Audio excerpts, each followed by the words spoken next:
What's up? What's up? What's up, ladies and gentlemen, and welcome back to TDPHINSTALK, home of the real Miami Dolphin fans. Guys, we are live tonight on Monday night, May the 18th, 2020, just after the 8:30 hour. Guys, we got a special one for y'all tonight, man. We've had a lot of special, interesting ones lately, but I think this one you're all going to love as well. We have special guests with us this week as well, but y'all know what time it is. Y'all know what time it is. It is Phinsanity Mondays, where it goes down every single Monday. And hey, y'all already know what time it was. You know we were supposed to start at 8:30, but Phinsanity made us late as always, y'all. But I'm gonna bring the queen in. I'll let her tell y'all why. What's up, Phinsanity? Hey guys. I'm sorry. I was trying to click the link, and every time I would, it just kept backing me out. So I had to get my, internet together. I was on the wrong Wi-Fi. So because of that, we're a little bit late. Don't believe it, y'all. Don't believe her. Hey, what? All right. Listen, we have some very interesting topics. Instead of doing buy or sell, I'm actually doing more likely. So I'm going to give these guys two options, and they're going to tell you guys which one is more likely to happen this year. So this year. So just stay tuned. We have a more serious topic. And because of that, I brought my boy Wade in from the basement, his very own basement, spacious, kind of if you're on the lighting. My boy Dwayne, Dwayne from Thursday nights definitely had to be here with me. How you guys doing? I'm doing fine. Doing fine. It's another good day. Another good Dolphin day in the world. Let's get it, Dwayne. Bunker, not the basement. He's in a bomb shelter. It looked like a bomb hit it. Hey, Dwayne, man, you got to give it to us, man. It may not be the most organized, but I know where everything is in this basement, and it's my basement. Dwayne, is your state open? It is opening. It is opening. The state of Ohio is opening, but I'm still gonna be escaping COVID. Quarantining myself for the most part, man. He's not gonna come out until the bars open. That's when he'll know it's safe. Wow. Hey, Dwayne, I'm more of a bring the bottle home person. So if I'm at a bar, it is a big time occasion. So it may be Labor Day or some other holiday into the fall before you see me at a bar. Wow. I'm apple juice on the rocks. That's it. Apple juice on the rocks. I have my Henny. I have my Henny slow, so that way I can enjoy the ride. Matter of fact, Dwayne, I like the way you think. Where's my Henny at, man? Oh, Lord. Oh, man. We're going to make this a good show. If we ain't going to get the Henny, we might have one of the best shows ever there, man. And guess what? Listen, man. My first time getting to really speak about this publicly, but I lost my brother to a drug overdose Friday night. So there's been a lot of Henny in my system. I understand, man. Sorry to hear that, though, bro. Hey, man, I appreciate that. But stuff like this just help us seem more normal. You know what I mean? Yep. Yes, sir. Yep. You guys ready? Go ahead, I'm always ready. I'm ready. I'm ready. All right, you guys. So I have to read this. Okay, this is the first paragraph. This is how this opens. Okay, all persons associated with the NFL are required to avoid conduct detrimental to the integrity and public confidence in the National Football League. This requirement applies to players, coaches, other team employees, owners, game officials, and all other privileged to work in the National Football League. Ladies and gentlemen, we're going to talk about the NFL's very, very, very vague language and the personal conduct policy. And I know, Wade, this is something you wanted to speak about. So what are your thoughts first? So I guess, first of all, we just got to put this in my mind is there's been a kind of an influx the last few days of some news regarding this, right? A couple players getting arrested, specifically players that were first round draft picks last year. Right. Ed Oliver on the Bills is the most recent one, and probably the most important one because he was really good last year, right? Like he was a big part of that Bills defense, that Bills defensive line. And he had Quentin Dunbar from the Giants. You mentioned it, a couple others. As Dolphins fans, Mark Walton was in the news for the right reasons, right? So the charges against him for the most recent, I believe it was the most recent domestic dispute were dropped, right? Mm-hmm. And what's kind of been on my mind is just how this policy has shaped certain things on the NFL. So I'll go right out and say I'm wholeheartedly against this policy. As a fan, I want to see the best product on the football field. Now, I think there's a very fine line between doing things that are actually, detrimental to the game itself, a la the Patriots, right? And I'm not trying to pick on the Patriots fans here in LA, but I mean, let's be real. They've been caught how many times, right? Doing things that actually affect the game of football. And it really bothers me when I see players or coaches or whoever it is that get a much more harsh, quote unquote, sentence, right, from Goodell for things that have nothing to do with the game than they do for things that actually affect the integrity of the game, whether it's, the Deflate Gate or the Spy Gate or, with Bounty Gate, right, with the Saints or any of these players doing steroids or any of these other things, right? Like these things actually affect the game themselves, and they seem to carry a much less stringent penalty than a DUI. I don't agree with that. So are you saying that, because I think what the NFL is trying to keep the integrity of the name and the brand. They don't want, just anyone, representing them because, we know the stars. I mean, I personally looked up last year's suspensions, and most of the people who had personal conduct suspensions, I didn't know a lot of their names. But it's like when you hear the big names, like you say, that we as fan bases are in an uproar because our players aren't out there. And at the end of the day, I get what you're saying, but I believe what the NFL is trying to do is keep integrity. You're more about the integrity of the game, and that's where it should be left to. However, I believe they're thinking when your outside conduct starts affecting your availability, and some of these guys, like you say, are getting arrested, potential jail time. Now, we can get into the nuances of things getting dropped and all that later. What they're saying is, I think they're trying to cover their own tail end as of saying, hey, listen, if you do anything out of line that could jeopardize you being able and being available to play on Sunday, Monday, Thursday, whatever it is, then we're going to punish you. So I think it's more of them trying to have a leash. But go ahead, Wade. No, so I'll say a couple things you said, right? So the first thing is talking about the quote unquote integrity of the NFL. I mean, are we living in a world where the NFL has integrity? I mean, I think that listen, I'm just the shit, right? What the NFL is, right, is a coalition of 32 individual teams, right? Now, I mean, just even in the last few years, there's been, owners going after each other, commissioner going after owners, owners going after commissioners. There's been, countless things you could talk into. Like, I think a big piece of this that we'll probably go into at some point will be the Kaepernick situation, right? But, I mean, at the end of the day, shouldn't it be up to those individual teams to say, hey, we want this player. We understand who this person is. You look at how much work they put into these players. I mean, we've all heard the famous stories about our GM at the time asking Des Bryant at the combine if his mother was a prostitute at some point in his life, right? Like these teams do a lot of work on these players.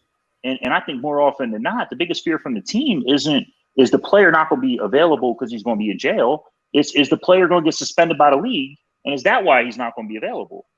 And the second thing I'll say to there is the reason that the conduct is detrimental to the league is the way the league kind of abuses these players when they're off the field. I mean, they can't go anywhere without someone sticking a camera in their face or a microphone, and they're pushing their fantasy football and their year-round news.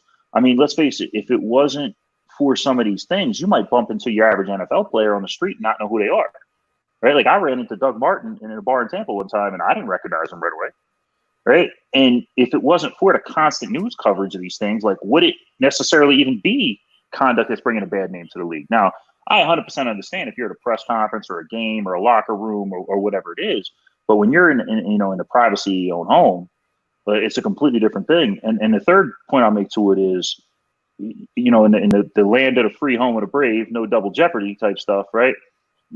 Why is it not innocent until proven guilty in the NFL? And one of the examples I'll use is Ben Roethlisberger. The Roethlisberger situation, a girl accused him of something. Police investigated, said they could find no evidence that it was possible. And the girl later admitted she was lying, and Roethlisberger was still suspended. Right. And it's just one of many, many examples. Bounty Gate, they suspended Sean Payton after providing literally zero evidence that any of this was true. And to this day, they have yet to provide a single piece of evidence. I'm not saying it was true or wasn't true. Right. My point is, in a court of law, he would have been found not guilty because they had no evidence. Yet somehow he was suspended. Right. So I guess my issue with it is, number one, where is the fairness, right, that we come to expect in every other asset of life? But number two, why is it that the NFL can continue to overlook some of the huge mistakes that they make that actually bring detriment to the league and bring detriment to the game, but want to continue to be so deep involved in these players' lives that we're losing players from the league for literally non-crimes when you look at guys like Walt? Well, one reason why is because in a court of law, there's a thing called a preponderance of evidence. So, and when that is not developed, then you can't bring charges and you can't send somebody to jail. But when you deal with a company name or brand, and they're worried about the publicity that act, whether you have totally exonerated or not, the fact that the publicity tarnishes the brand or tarnishes that team, the team is or the league is going to do something to counteract that behavior and send a message to the players or to that organization. Just for example, when Bob Kratz was found at the massage parlor at the place, okay, at the Happy Time place, there was I'm sure there was certain financial penalties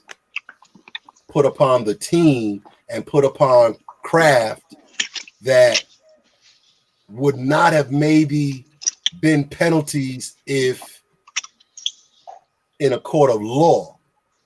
The fact that you have the behavior draw attention, i.e. the Roethlisberger, i.e. the Ray Rice, you have to protect your brand. Now, you have situation again where someone has done something, and whether or not in a court of law they are found guilty, there are consequences and repercussions that have to occur because you want to protect that advertising dollar that supplements those teams and that league so that those players can get paid. And if you are doing something, whether it is a flashback to your younger days as a stick-up kid, or your flashback to a time where you wanted to feel like an exuberant young man and go get the happy time, or you feel that there is you're back in a situation where no doesn't really mean no. Those messages have to be dealt with in order to protect the sponsor money that comes in. So that's probably one of the reasons why you have a situation where there's not a guilt by the judicial system, but there is a penalty or punishment, consequences and repercussions. You can do whatever you want in this country, but you got to be man or woman enough to accept the consequences and repercussions for those actions. Yeah, let me say something. Hi, Dad. First of all, these players are making more money than they probably could have imagined in their life. And the NFL in no way says do not go out and live your life, do not go out and have fun. But they also say do not put yourself in a situation where it's going to come back to us. Because the first thing we see on ESPN, NFL player or Steelers running back, it always comes back to their name or one of their team's name being attached to these players. If it was just some Joe Schmo, people wouldn't care. Me personally, I don't think Earl Thomas did anything wrong. I don't think he should get suspended. But because Earl Thomas is attached to the Ravens, and that's one of the more competitive teams in the league right now, and he's one of the more recognizable faces. We're going to get to that. One of the, he's a recognizable face. He's considered one of the best safeties in the league. Goodell might do something, but that goes back to the CBA. They made Goodell judge, jury, executioner, and that was the owners as well. They put themselves in this predicament. So now we hold up. Now we as the fans and people who sometimes try to get deep into their conscience, we look at someone doing the smallest thing that we've probably done, probably didn't get, any punishment for, but as soon as they do it, we're the first one, yelling bloody murder. You feel me? Now, I don't understand how Goodell does, all of his, sentencing and his punishments. I guess there's guideline rules about how many games, and then the player appeals and it normally goes down and whatnot. But as long as you're representing the NFL in any capacity, it's put in your contract. It is in the language of your contract. Every team personnel lets you know you can go out to the bar, you can go out to the club, you can go out, live your life, do what you want. You have access to more things in this world than you could have imagined. You can go overseas. You can live a life.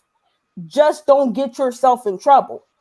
And that's how we should live individually, even though we're not in the NFL. We should be able to go out, have fun. But at the end of the day, none of us want to get in trouble. None of us wants to have to call mom and dad like, hey, mom and dad, I made a mistake. I need you to help me out.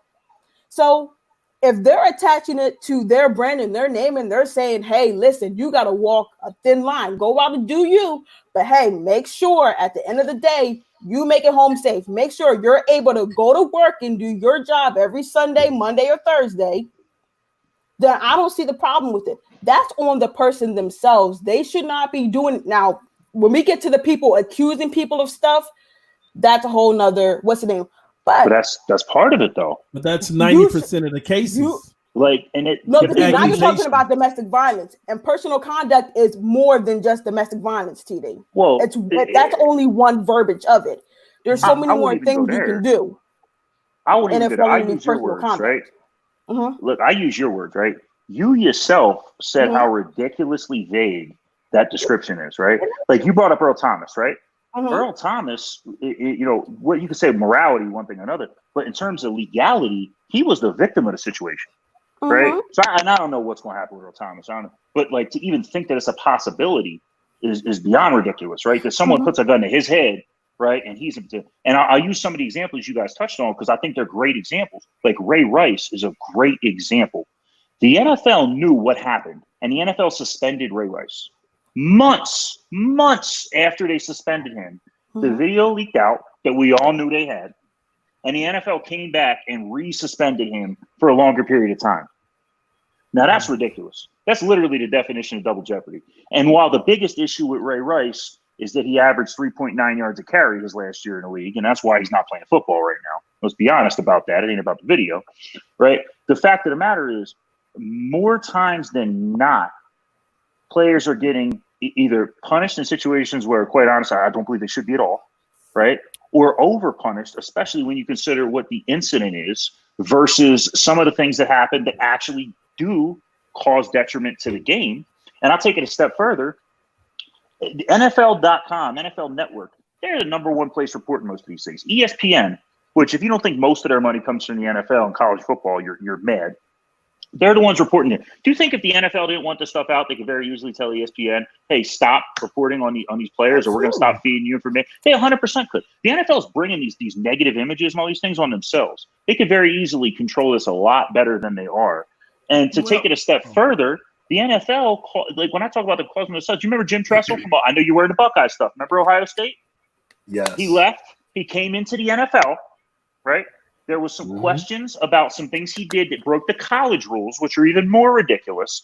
He comes in, signs a contract as an assistant coach in the NFL, and the NFL suspends him for issues he had in college. You want to talk about bringing problems on yourself and creating issues where there are none. That's literally the definition.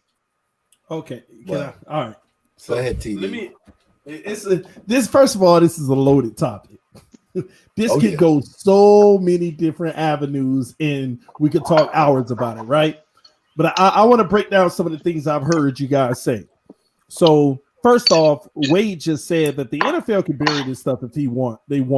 He's 1,000% true. I mean, correct. All right. But here's the deal with that, Wade, and here's why the NFL, I personally believe they won't bury it, because history has shown us they've tried to bury things in the past, and eventually everything gets out. And the last thing they want is to be burned of knowing about something ahead of time, doing nothing, and then all of a sudden the only reason they're doing something is it's getting out. Now they've done that before and gotten burned, but a lot of times they could always live behind, well, we didn't know, and there's the evidence isn't there even if they did know. So they'll live behind that. But I also want to elaborate on some of the other stuff that was said as well. Here's the grim reality of this situation. There's different ways to look at it. We can look at it as a fan. And as a fan, I partially agree with Wade's stance. I mean, some of this stuff needs to remain personal. Some of these things shouldn't even be a bother. That's as a fan, because we're losing certain players that could really contribute and give this league the best product on the field as possible, especially, and I'm not talking about the things that are 100% slam dunk. Evidence is there. We got video, we got audio, we got admittance and all of that stuff. Those things have to be dealt with. It's the allegations that I'm a firm believer in, innocent until proven guilty. Now, unfortunately, this is the part that we may dislike, Wade, but it's a reality and we have to deal with it, whether we like it or not. The NFL, the number one thing, okay? And I'm sidetracking now. You said something also earlier that said the league is owned by those 32 individuals, and why don't they have any repercussions when they do anything wrong? Because I learned a long time ago, the only person that's allowed to do something wrong is the owner. That's the only person that's allowed to do something wrong and not face any consequences is the owner. And these guys aren't in that situation nor in that seat. But here's the grim reality of the NFL, which is one of the biggest entities of all time, okay? If you understand the NFL and the structure, everybody will repeat to you, including players, the number one rule in the NFL: protect the shield at all costs. The at all cost portion of it is where it gets nasty, muddy, not clear. So when a player does something wrong, if it's going to hinder the shield, even if you could be innocent, we're going to do whatever is best for the shield, even if we have to backtrack it later, which you can't do. And that's what the players sign up for when they enter this league.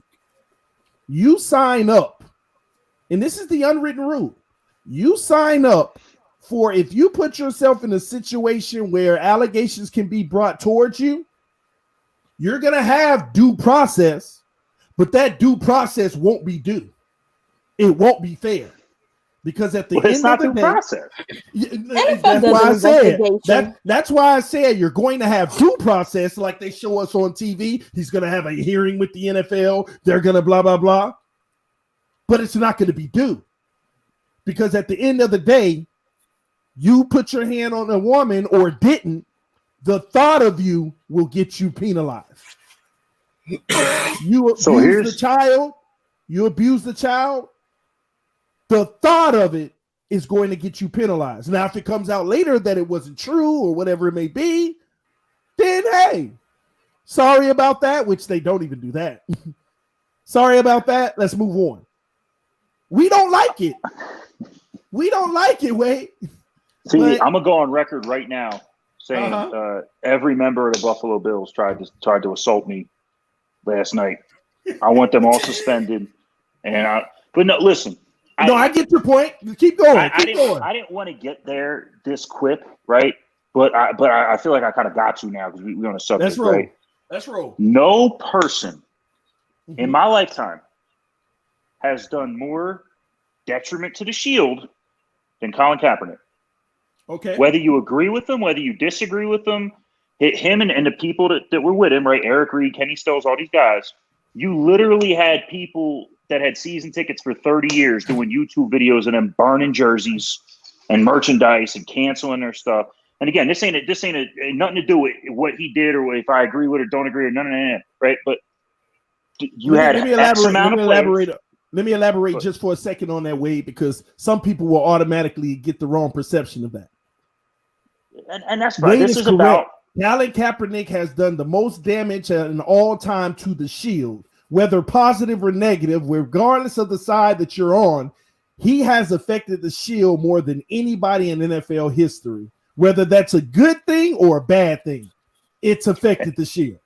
100%. And now here's my point. Him and all the players that would do press conferences and YouTube and Twitter and all that stuff going out in his support and all those things. Again, whether you agree with them or not a single one of them faced any kind of suspension. And Kenny still should have been suspended just for how awful his hands were, that they were offensive to me. But not one of them faced any kind of negative, from the league or even from their individual team, right? You remember that Stephen Ross said he was going to do something, and players started rioting, and they stopped that before he even had a chance to do what he said he was going to do, right? Okay. Nobody has caused more detriment to money, to ticket sales, to merchandise, to any. I mean, you had. I remember distinctly a Redskins fan burning his stuff. Hey, nothing even to do. I don't even think there was a player on the Redskins that was part of it, right? But because the NFL allowed it. Now, how can you on one hand say we're punishing this player for something that might have happened in the privacy of their own home, and we're not going to punish all these people that are openly taking their free time and their time in the league to speak negatively of the coaches, the owners, everything? I got it. First of all those players that go through what they go through and get punished, they have zero leverage.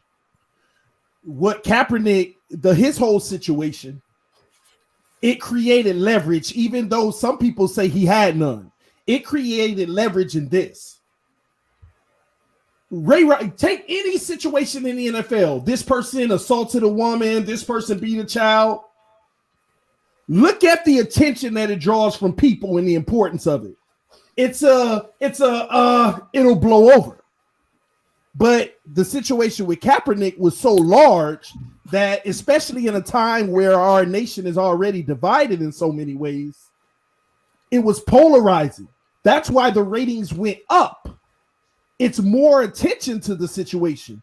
So the NFL was forced to be delicate about it. If this could be brushed under the table, he probably would have gotten suspended. And there's a reason why if people would have been outraged, if half the fan base would, if they knew that half the fan base would continue watching, if they suspended him, he would have got suspended. But that's how polarizing the issue was. So they had to see, these are the rare moments that the NFL never has to feel. But in this case, they did. It made them say, I don't care. You're guilty until proven innocent. In this case, they had to say, we got to be careful with this one. We got to make sure that we're careful. That's why. I 100% agree with you. And that's why I say it's complete nonsense that they have the balls to stand up there and say, oh, it's about the integrity of the NFL. Because I mean, everything you just said proves that's not the case. It's about what they can control. But do you know what? Hold up. Protecting the shield. That's protecting the shield. First of all, most of the players in the NFL are okay. And then, could you imagine them being on the other side of that? How much bad publicity they were going to get? People were, quote unquote, praising Kaepernick for what he was doing. I believe he has now taken this overboard and tried to become a martyr for this cause, which makes no sense to me. And then he keeps trying to use this, oh, I can't get in the NFL type thing. Like they set up a workout for him. He decides to change the venue and all this. Like it's a whole conspiracy theory to keep him out of the league. Eric Green, No, I'm sorry. Go ahead. If the NFL would have gone on the other side of that fence, especially with all the videos that were out at that time when he first started it. I'm not talking about now currently, but when he first started it and what he said his platform was for, it would have looked like they were against that and they were condoning it and saying it was okay. The NFL, they tried to say, hey, listen, they came out and said no kneeling. If you want to kneel or if you don't want to participate, go on to what's the name? It's the NFL's fault that the players had to be on the field because they were getting paid for that patriotism. It's the NFL's fault that they sell, Memorial Day, Veterans Day, memorabilia and team merchandise. That's all on the NFL. Kaepernick tried to use his voice, and he used it at the most opportune time because it's not like all that had not been happening before. It was that at that moment, it was a extremely hot topic. And he knew that if the NFL would have came down on him with a strong hammer, it would have looked even worse for them, not for him. He, at the end of the day, like I said, put himself in a martyrdom situation and capitalized off of that. Even all the Stand With Cap merch that he sold, all the jerseys he sold. If people didn't think that Cap got some profit off of this movement, you're crazy. Now, they came at the expense of him never being able to be in the NFL again. But think about all the people who he got on board with that. Now you're talking about Jay-Z and people in the music industry stuff like this. There was no way for the NFL to stand on the other side of that. They had to let it play out. And once Cap was no longer on a contract, they did their bidding by saying, oh yeah, we just don't think he's good enough. And that's what they stood on. Well, he opted out of his contract. People get that. But Dwayne, I got the Hennessy now, bro. I'm with you. So again, no matter what side of that thing you're on, there's ways the NFL could have handled it better. They could have kept the players in the locker room for a fact. They could have said, which what the original handbook said, players should stand for the national anthems. What it said, if they want to be somewhere else, if they want to be in the locker room, if they want to be there could have been way more creative solutions. The fact of the matter is, the NFL dropped the ball like it continually does. Right? When I made this comment earlier about the integrity of the league, I don't know a single person that looks up to the NFL as a great business model or a model of morality. I mean, a lot of people don't even think it's a great football league with all the no fun league stuff they got anymore. You can't hit people and all that stuff. Like, I don't think anyone looks to the NFL as the standard of excellence. They look to the players in the NFL as the best people there are at what they do. Right. And I'll bring up Alden Smith. Alden Smith's a perfect example of a guy that the day he stepped on the field was one of the best pass rushers in football, just a freak talent who we've been deprived of watching, on the field for a couple of years. And I don't even remember what he did. Right. But like, you look at Josh Gordon. I mean, Josh Gordon in a I think it was 14 games he played that year. I know he was suspended for a couple of games at the beginning of the season. Led the league in receiving on a Cleveland Browns team that was atrocious. I think Brandon Whedon was his quarterback. I could be wrong there, but he was horrible. Right? Like, look at all the talented players, that we missed out on, which is kind of the point I spoke to earlier. But again, is anyone looking to the NFL saying, hey, they always do things the right way? Is anyone buying merchandise? Is anyone wearing T-shirts with just the NFL shield? Like, this myth. For them, it's not, the NFL's not trying to be the role model. The NFL is only trying to protect the field, and that even if it's at the cost of getting it wrong. As long as it's not going to damage the shield. Like you said, They didn't handle that situation correctly. But at the end of the day, it doesn't mean they're going to always get it right. But the decisions they make initially is to protect the shield. I'm not suspending Kaepernick because that's going to damage the shield. Well, the way you handled the situation with them hurt the shield, but actually, when it comes down to it, their bottom dollar. Here's the even worse part about it. What happened with Kaepernick actually made the NFL way more popular. That's the crazy thing about it. Ratings were at an all-time high during that when people were screaming and saying, "I'm boycotting." The ratings went up. The ratings went up. It was the total opposite. And don't ask me why. I have no idea. But I know why. The situation. But yeah, it could be several reasons. But at the same token, when they look at that lesson, they're fine with accepting, yeah, we didn't handle it the right way, but you know what? It made the shield stronger. The fact of the matter is, Roger Goodell knows how to make the league money. And as long as the owners are getting paid, they do not care about anybody else but their wallets. And this whole thing stems from, God forbid, we get an angry soccer mom that happens to get a platform and denounces a player that we can't sell jerseys for. Or, I mean, look, jerseys and touchdowns are what the NFL is about now. Why do you think every time they make a rule, it hurts the defense? They want to see more big plays so they can market it. Why do you think all the best-selling jerseys are all quarterbacks? Right? Tua, our boy, right? Tom Brady, like these Drew Brees, these guys that are consistent. Why do you think all these rules are to protect the quarterback so we can keep these guys playing until they're 40-something years old? All they care about is money. They don't care about the integrity of the game. They don't care about putting the best product on the field. You got kids today that grow up thinking a good football game ends 51-48. Mm-hmm. Well, so at the end of the day, it's the bottom line. It's the money. 100%. The money is the bottom line. And guess what? So Ray Rice is going to hurt our bottom line if we have a women's march on Washington. And because you can't run the ball anymore. And guess what?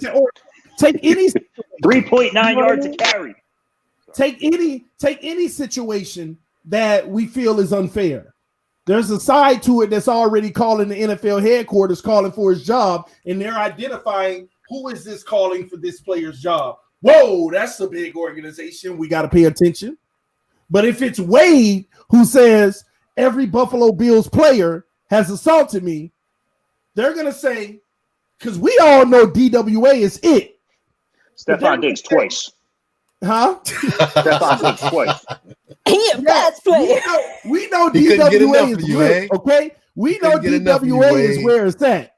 But the NFL might look at it and be like, oh, we can survive that. You see what I'm saying? So it's tough, man. That's all they're looking at, the bottom dollar. And at the end of the day, they're looking at the bottom dollar. Those players that you mentioned that are no longer in the league, the Alden Smiths, Ray Rice. Smith's back. Oh, well, yeah, he took a long time for him to come back. Oh, for sure. Right? So, did the NFL continue playing games? Did the NFL continue making money? Mm-hmm. Did the ratings not drop? The Raiders. Did the Raiders are making money hand over fist now? Now they are. See the prices for those football games they got out there. So my point is this: if they can set an example for what behavior they will not tolerate and still continue to make money and protect the shield, they're going to do that. They are going to do that. That's kind of the point, though, is they haven't really done that. Like Phinsanity said, that the language is so vague, right? They punish people not just for their behavior, but for allegations of their behavior, right? And you look at, like, the great players come back, right? Adrian Peterson, right, came back. I think I could be wrong about this, but I think he almost led the league in rushing the next year. We'll see what happens to a dude like Alden Smith. Then you get your guys like Ray Rice, who were probably already on the way out, right? You get your guys like Ocho Cinco when he was with us, right? Remember the incident with his wife? He was already on the way out. You know what I mean? So, yeah, it sucks that that's how he kind of had to end his career. But the great players and the ones we want to see and the ones that are, you know, the athletes that have truly earned their place in greatness, they'll be back. You know what I mean? It just as a fan, it sucks that we have to miss that part of it. And I'm sorry, but all these major groups, like the TD talking about, they ain't watching football. Yeah, I know. But letters, they ain't watching football. But guess what? But you know what? They have influence. Those major groups are influencing sponsors.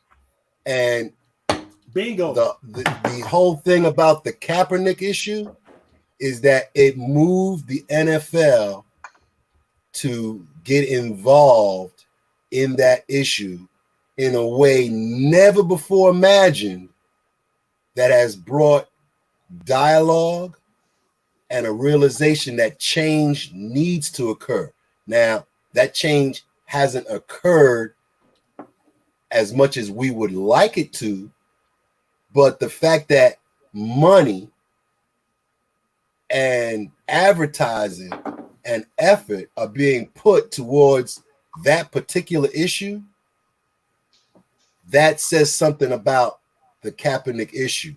The fact that we're talking about it 2 years, 3 years after it occurred says something about it. Now, that wasn't the main topic for this subject. No, for tonight, sure. But I'm going to segue back to the vagueness, or quote unquote vagueness. Mm-hmm. You know, when I heard what you read, read it again. It was pretty clear to me that, hey, I have to make decisions. I have to make the best decisions for my career to continue in the NFL. And if the NFL needed to say, okay, well, don't assault women, don't do drugs, don't try to jack somebody, and run a whole litany of lists down, we'd be talking, our Phinsanity would have been reading for 25, 30 minutes. Well, listen, you want to know how much more vague they make? They say criminal activities, period, criminal behavior. So anything. So what's criminal behavior? Right. Yeah, that's criminal. I'm serious. What if my registration on my truck expires and I run to the store? They're gonna be without a member on Sunday. There's a difference between felonious criminal activity and a misdemeanor. But that's not what they're talking about. But wait a minute. But we're not even talking about being found guilty of anything. We're talking about accusations. The behavior. There's a difference between guilty beyond a preponderance, a guilty beyond doubt, and reasonable doubt, and somebody making an accusation. Okay, that's the reason why there are courts and there are people you work for. The person you work for does not have to put up with your bad behavior. You're 100% right. Does not. You're 100% right. So when you do something that goes against the owner, and I'm saying the owner, it could be any situation, or the boss, the manager, whatever the case may be, you take your job at risk. That's a good point. And I'm going to ask you, Wade, about Mark Walton's situation in a little bit, but I want to elaborate on what Dwayne is saying when he says your employer does not have to put up with your behavior. And that struck me as soon as he said it, because it reminded me of who is it again in Baltimore going through the current situation? Huh? Who's the player in Baltimore? Earl Thomas. Oh, Thomas. It reminds me of Earl Thomas. Earl Thomas did nothing wrong in that situation from a legal standpoint. Right. But whenever you hear the full story of what he was involved with when this happened, that's his business. But does an owner have to put up with his behavior? But we're not. When your business affects the bottom line. No, I'm curious because they're wondering now: could he actually be cut? No. TD, so to put this in perspective real quick, right? We're not even talking about the owner. Like nobody from the Baltimore Ravens has come out trying to suspend Earl Thomas. Like teams suspend their own players for things all the time. And in fact, to take it a step further, like during the whole Kaepernick situation, there were several players from the Texans that came out and spoke, I mean, wildly vicious about the owner of the Texans, right? And the owner of the Texans did not choose to suspend them. We're talking about a mandate from the league. It's a very different thing. Like, yes, I 100% agree. As the owner, I mean, as the coach, as the GM, even, you could say, hey, I'm sitting you. I was at the game in Green Bay a couple of years when they sat Rashad Jones for the first quarter because of his behavior at the end of the Jets game. You can cut him. You can say, hey, he's not on your team. But what I'm talking about is a wildly vague conduct policy that seems to have no rhyme or reason to it, especially when you're punishing players for things they do off the field with a far greater sentence for players that actually cheat during the games. Well, I'm sure that let me clear something up. Let me clear something up real quick. I'm sorry. Go ahead. No, let me clear something up real quick. The league is the owner. The owners. No. The league is the employer. The owner is like, even though the bottom line is they're the owners, but the league is your employer. The owners allow Goodell to make those decisions.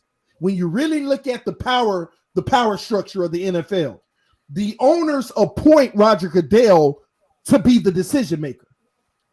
When you suspend a player, the owner doesn't suspend them, the general manager does. Now, the league can do whatever they want. The general managers make in-house. It's no different from having a major corporation.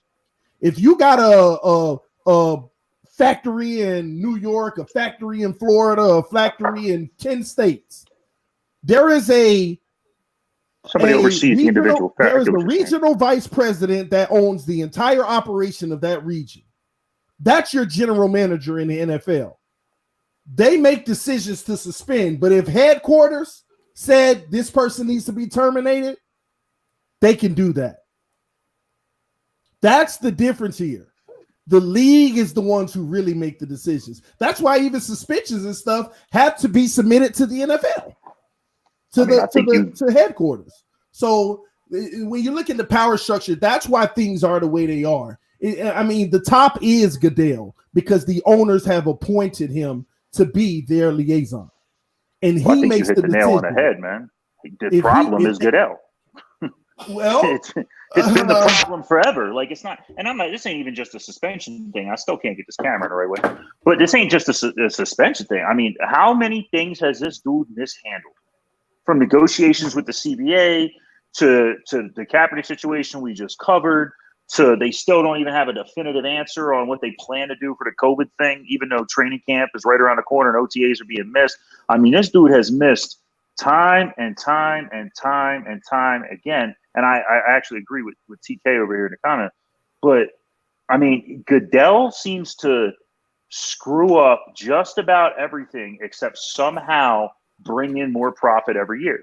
And I don't know if that's just a direct, correlation to the economy expanding and just more money being spent on things. I don't know what it is. But with the exception of the dollar amount, this dude is universally hated by fans, by players, by some owners in the team. Like, how is this dude still employed?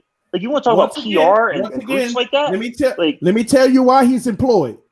Because just like this comment on the screen it's not false, but it's misguiding. People forget. Take the Players Association and Roger Goodell. They are two separate entities, and TK is right. It is a partnership. But what TK forgets is that Roger Goodell represents the owners. He does not represent the players. He does not represent the players whatsoever. His number one job is to make sure he protects the shield and makes a profit for the owners. And 100%. that's why there are disagreements between Roger Goodell and the president of the Players Association. I think I already forgot his name. I did a video on this like a year ago. Whenever we talked about the CBA, Goodell owes the players nothing, ladies and gentlemen. His job. But he owes the fans. No, he owes back up there. He owes only one group something, and that's the owners. He only owes the owners. Now, we don't like to hear that, but his job, they appoint him. He's hired by the owners. That is his job responsibility. Nothing more, nothing less. Now, of course, he wants to provide the best product for the fans to make profits for the owner. The only thing that matters is what he does to make profits for the owners. The man doesn't owe anyone else anything. Now, it's wise for him to consider the other side and to consider the fans. Be wise for him to elevate the product, but people forget that that's why there is a CBA. That's why there is negotiations, because Roger Goodell is going back and forth with the president of the Players Association, saying what they'll do and what they won't do, and they're negotiating. They're not friends. They're not on each other's side. Goodell is trying to take care of the owners, and the president of the CBA of the Players Association is trying to take care of the players. There is a difference, and once you come to that realization, you'll understand these are facts. Goodell don't owe me nor the players anything, and like I said, to be a good president of the National Football League, he's wise to listen and try to make everybody happy, because that builds the shield faster. Right. But understand that divide here, TK. There is a divide. That's why you have these disputes. Go ahead, Wade. Well, I mean, TK, basically the last thing you said, right, in a different way of saying it, is a good way to run a business is to take care of your employees and take care of your customers, right? Now, in this case, your players are your employees. Your customers are the fans.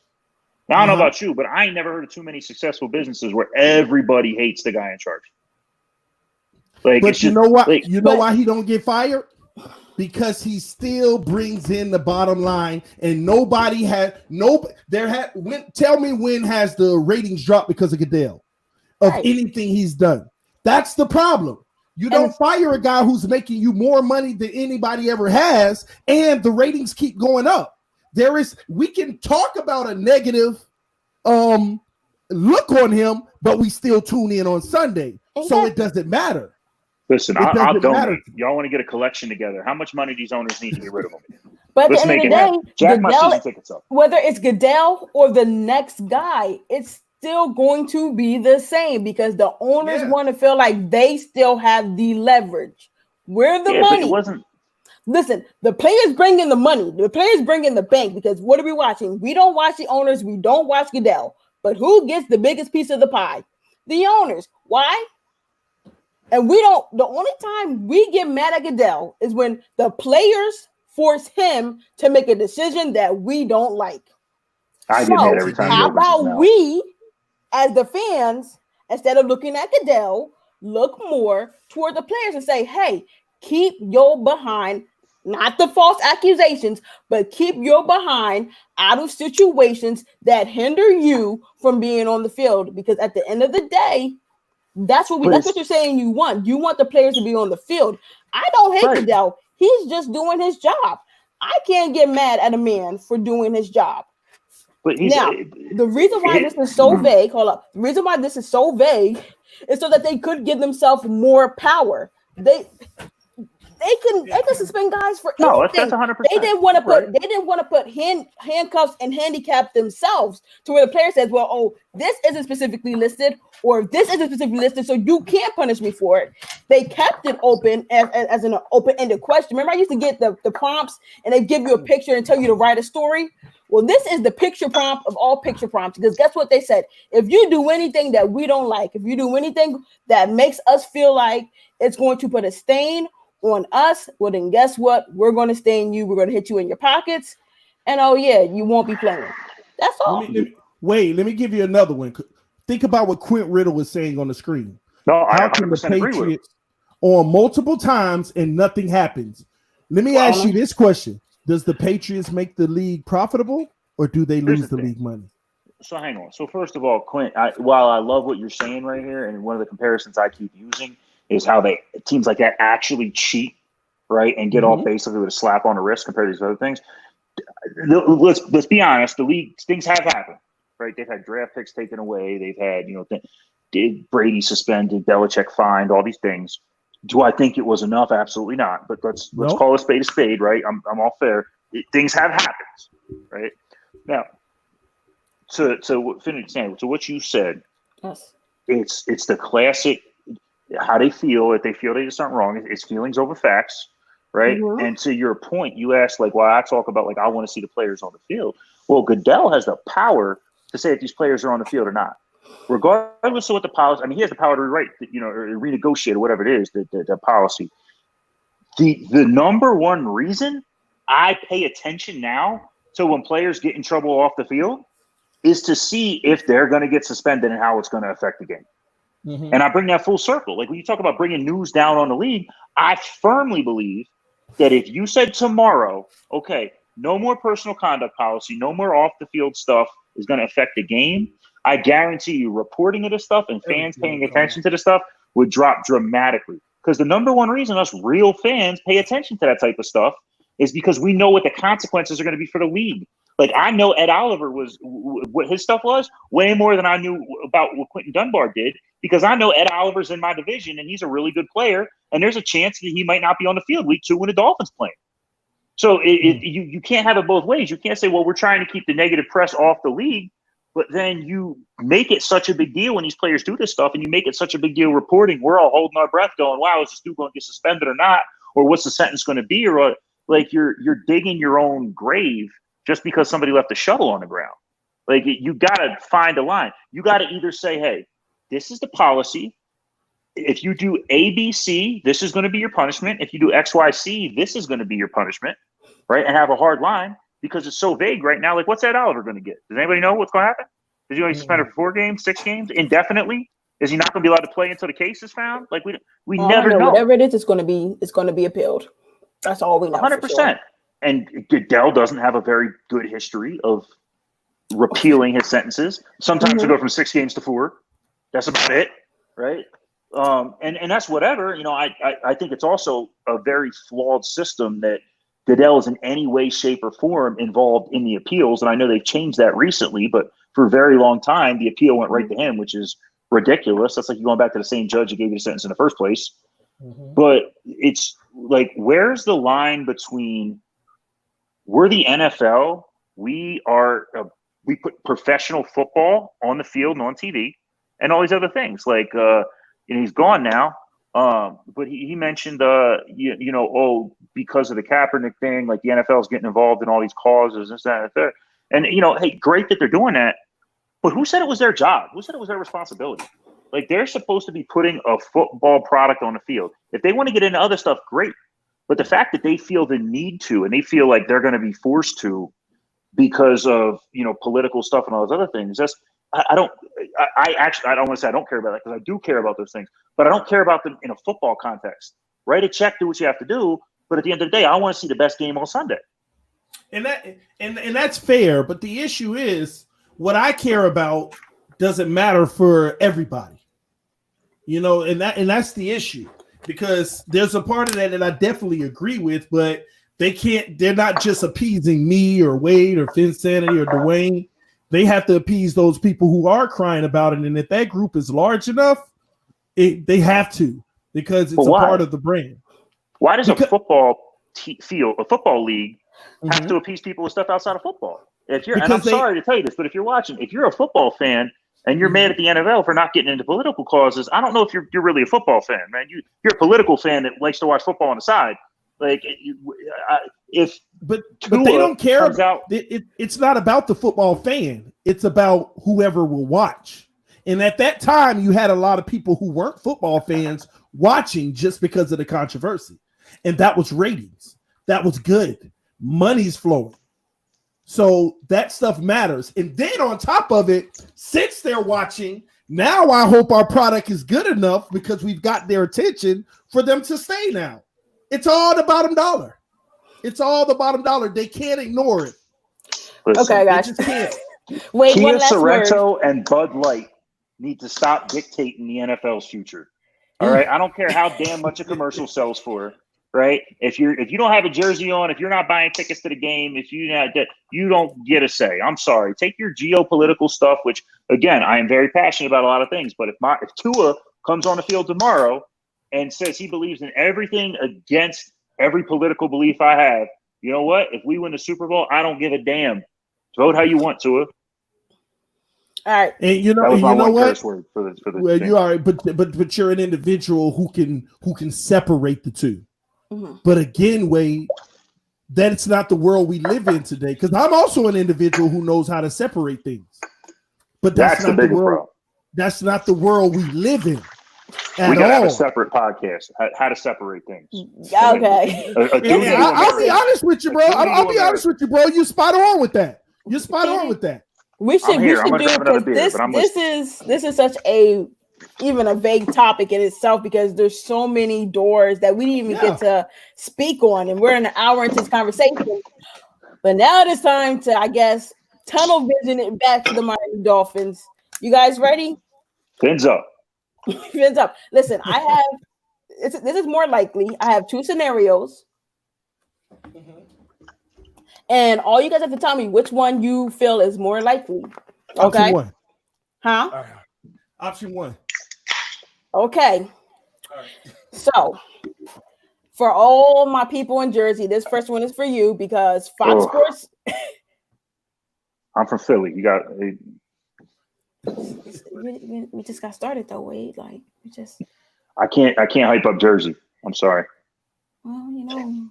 You're a state, you're a city, you know. Just saying. So Fox Sports Bet has listed the receiving yards for Devontae Parker and Mike Gesicki this year. So which one is more likely? For Devontae Parker to have over 1,100 receiving yards, or for Mike Gesicki to have over 650 receiving yards? I think they're both guaranteed. We said which one is more likely.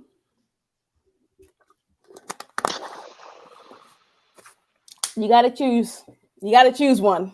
I think there's a high probability of both, but I'm going to go with Parker. Parker cracked 1,200 last year, and he really didn't come on until week 8, to be honest with you. I know Chan Gailey likes to spread the ball around a little bit more, and I think Gesicki's primed for a big year. But at the end of the day, a star receiver you can always trust to be a star receiver.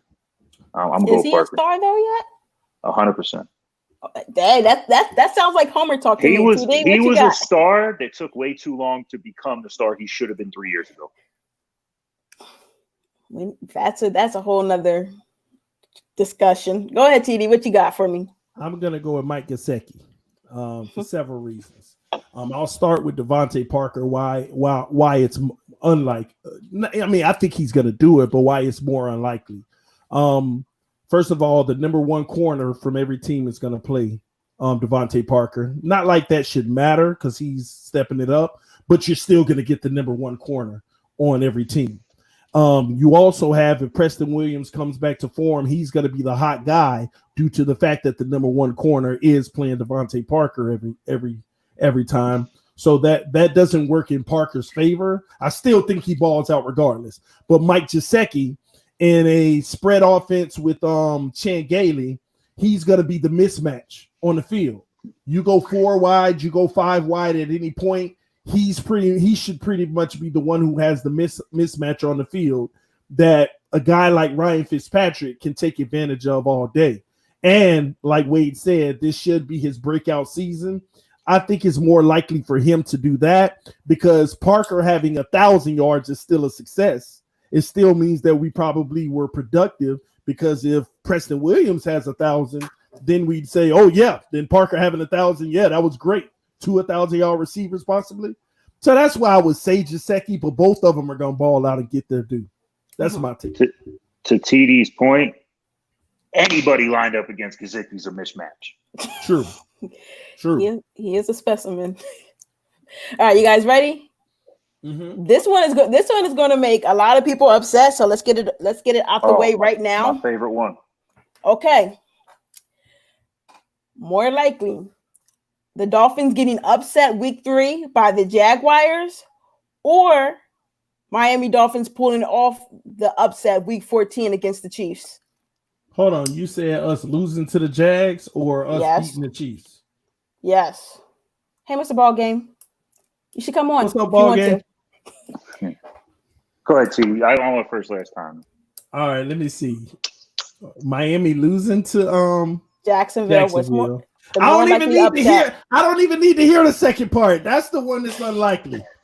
I don't care what you said in the second part. So tell me, because I have us I have week 3 upset against the Jags as more likely than a week 14 upset against the Chiefs. So go ahead and sell me on that one, and then I'll give you mine. I don't care. If we lose to the Jags, ain't never gonna pick Miami to lose. If we lose to the Jags, listen, ain't nothing more likely than that. Listen. My thing is like this: we don't know where our defense will be cohesively. They still have don't care. Leonard Fournette. Don't care. They still have Raquel Armstead, who was my sleeper in fantasy this year. They have D.D. Westbrook. They have Roger Goodell. Don't care. Listen, she didn't even mention their best player. She's trying to leave me with D.D. Westbrook. Listen. I'm talking about the offense. I'm talking about the offensive side of it. We're gonna get to the defense in a minute because they don't have the same defense as they did this year. I'm not saying that what I'm saying is that their offense, because we're not expecting them to be good, could surprise us week 3 early while our defense is still trying to get everything together. That's what I'm saying. And Minshew Mania did start on a Thursday night. People forget the man has not played, horrible. He did, I think, have like 2 touchdowns or like 3 touchdowns. He was throwing it all over the Titans that game, which some people thought was, a pretty decent defense for what it's worth. Their offense just wasn't flowing yet because Mariota had to figure himself out. And I mean, in that game, they held Henry to 44 yards? I think that was the game I was really mad because I really thought he was going to run over him. But I know we're not the Tennessee Titans, but I know that team, they have 2 divisional games to start off the season. So they could very easily be 0-2 and very hungry for a win coming into a primetime night game on their field. I'm just saying it is more likely that they could upset us than us upsetting the Chiefs right now. That's all I'm saying right now. Once I see some training camp, like I said, we revisit this. Go ahead. You guys tell me. You guys tell me on it. Go ahead, tell me. Number 1, the Titans defense was nothing special. It just wasn't. Think so. Right. Number 2, you're right. The Jaguars offense is solid, especially when they drafted Laviska Shenault, who I still think is going to be the steal of the draft when he comes back healthy. That being said, Jalen Ramsey's gone. Yannick Ngakoue will not be on that team come week 1. And if he is, he's holding out. The disadvantage the Dolphins have going into that game is it's a road game Thursday night, 4 days after they play the Bills, but it's one of the shortest road games you could ever have in the league. It's going to take longer to get through airport security than it's going to be to fly to Jacksonville. You understand? Like, what you're saying? That Jacksonville team is they're going to be one of the worst teams in football this year. They're going for Trevor Lawrence. And here's the other thing. The Chiefs are not unbeatable. Like, people have this idea in their head that Patrick Mahomes is this wizard or something like that. What Mahomes does that's so great is that he doesn't make bad decisions. Well, here's the thing. When you got Byron Jones and Xavier Howard locking down your 2 receivers, he's going to have to force the ball to Travis Kelce. I believe our defense is good enough that if we just got to contend with Travis Kelce catching a bunch of balls that game, we'll be all right. We're disciplined. We're not going to over pursue. And as long as Clyde Edwards-Helaire isn't like the next Barry Sanders by the time we meet him, I think we can hold that offense to a realistic score. I really like Chris Jones on our defensive line, and that's about it. The rest of the defense is not anything special. And by week 14, like, you saw how the offense clicked later in the season. People forget we were the 15th ranked pass offense with basically no running game and no offensive line. As long as the offensive line is not horrific, and Jordan Howard is who I think he is, even if 2 is in, I think we beat them. I'm not going to say we go out and blow them out by 20 points or not like that, but I think we're the home team in that game, correct? It's in Miami. Yes. I don't think. I don't know. I'm not going to go that far and say W, but I don't think it's that out of the question either. I think these corners are good enough to lock down those receivers. This front seven is good enough to crash that line. They're going to force Mahomes to roll out, make some throws, and because he's so smart, a lot of those throws are going to be to the sidelines. So he'll be throwing a lot of balls away. And unless Byron Jones or Xavier Howard's hurt, I think we have a realistic shot at that game. No, he don't throw ball. Hold on. He don't throw the ball away. He holds on to the ball, but lucky he has an O-line that allows him to. But when as scrawny as he is, he might be hurt. Yeah, when he plays against a good pass rushing team, you don't see the best. Whenever that pass rush gets to him, you don't see the best. But that doesn't happen often. Phinsanity talking about losing to Jacksonville made me finish my Hennessy, by the way. Listen, because here's the thing. For everyone who jumped on me, let me tell you how we beat the Chiefs, okay? So, they have a bye week, right? Then they have to travel for a night game to Vegas. They have to travel to Vegas. Then they travel back. Then they have to travel all the way to the Bucs, correct? Then they got to go back home for another Sunday night game against a divisional team, the Broncos, whose defense is probably going to give them the business. And then they have a 1 o'clock game. That will be the first 1 o'clock game for them at an Eastern start time in 5 weeks. In the sun. In the sun. So for everybody who thought I put all my chips in the bag for Jacksonville and were coming for me in the comment section, I played devil's advocate on both sides. We beat them because they're tired. We beat them because they're fatigued. Look at this. Michael Thomas and Devontae Parker just got a fight going. Listen, I'm going live about that right after this, man. Parker said, you got some hard feelings? Let me get 300 targets a game. That's amazing. I got to break all that down. And then after that, they're probably going to be looking past us because they have the Saints and they have to go to New Orleans the next week. So either one is possible. I'm saying the more likely one is we're a team early. It takes us a while to get in our flow. It's been a very long time since we've had an excellent start in the beginning of a season. So let's not just, all act like we've had great starts over the last 5 seasons. No. There's been some horrible ones. Yeah, we started out 3-0, but then as soon as we went to go see New England, we got our behinds handed to us. That's all I'm saying. All right. Phinsanity. What? Before you move on to the next one, I want to change. I want to change my vote on one of your questions. I think Devontae Parker is more likely now over because of that. Absolutely. Do you hear what they talking about? Don't worry about it. We're gonna break this down after this stream. We're going live again. Y'all can come back if y'all want. We going live again because I got to give that one its own due. I love what I just saw. I'm proud. I'm a proud papa right now. I'm gonna have to get on with you. I'm proud. You ready for the next one, TD? Yeah. All right, and wait. Okay, so last year, Miami averaged 19.1 points per game. I didn't know it was that high. And that was 25th in the league. And they allowed 30.9, which was last. So which one is more likely? The Dolphins averaging over 19.1 points per game or allowing less than 30.9? Allowing less than 30. Allowing less than 30.9 is definitely more realistic. Yeah, this defense is completely retooled. Like I believe will be. I think for sure will be a top half of the league in scoring defense, right? Maybe even in scoring, top 10. I don't know what number that is of points a game. I mean, obviously the season hasn't even started yet, but I think the Ravens were like somewhere like in 30, like 30. It was like number the Ravens. 1. You said were. Yeah, Ravens had the most, which points is crazy. Per game. Let me say this right. Or the most points per game, or for defense or offense. You mean offense? Offense, like they had. Yeah. The Ravens' defense is not for real. Let me say that right now. They look better than they were because they were running the ball so much and burning so much clock. I love the draft picks of Patrick Queen in the first round. I think he's going to anchor that Ravens D for a very long time. But I don't think their defense is for real, and I think you saw that in the playoffs. That's a whole nother topic.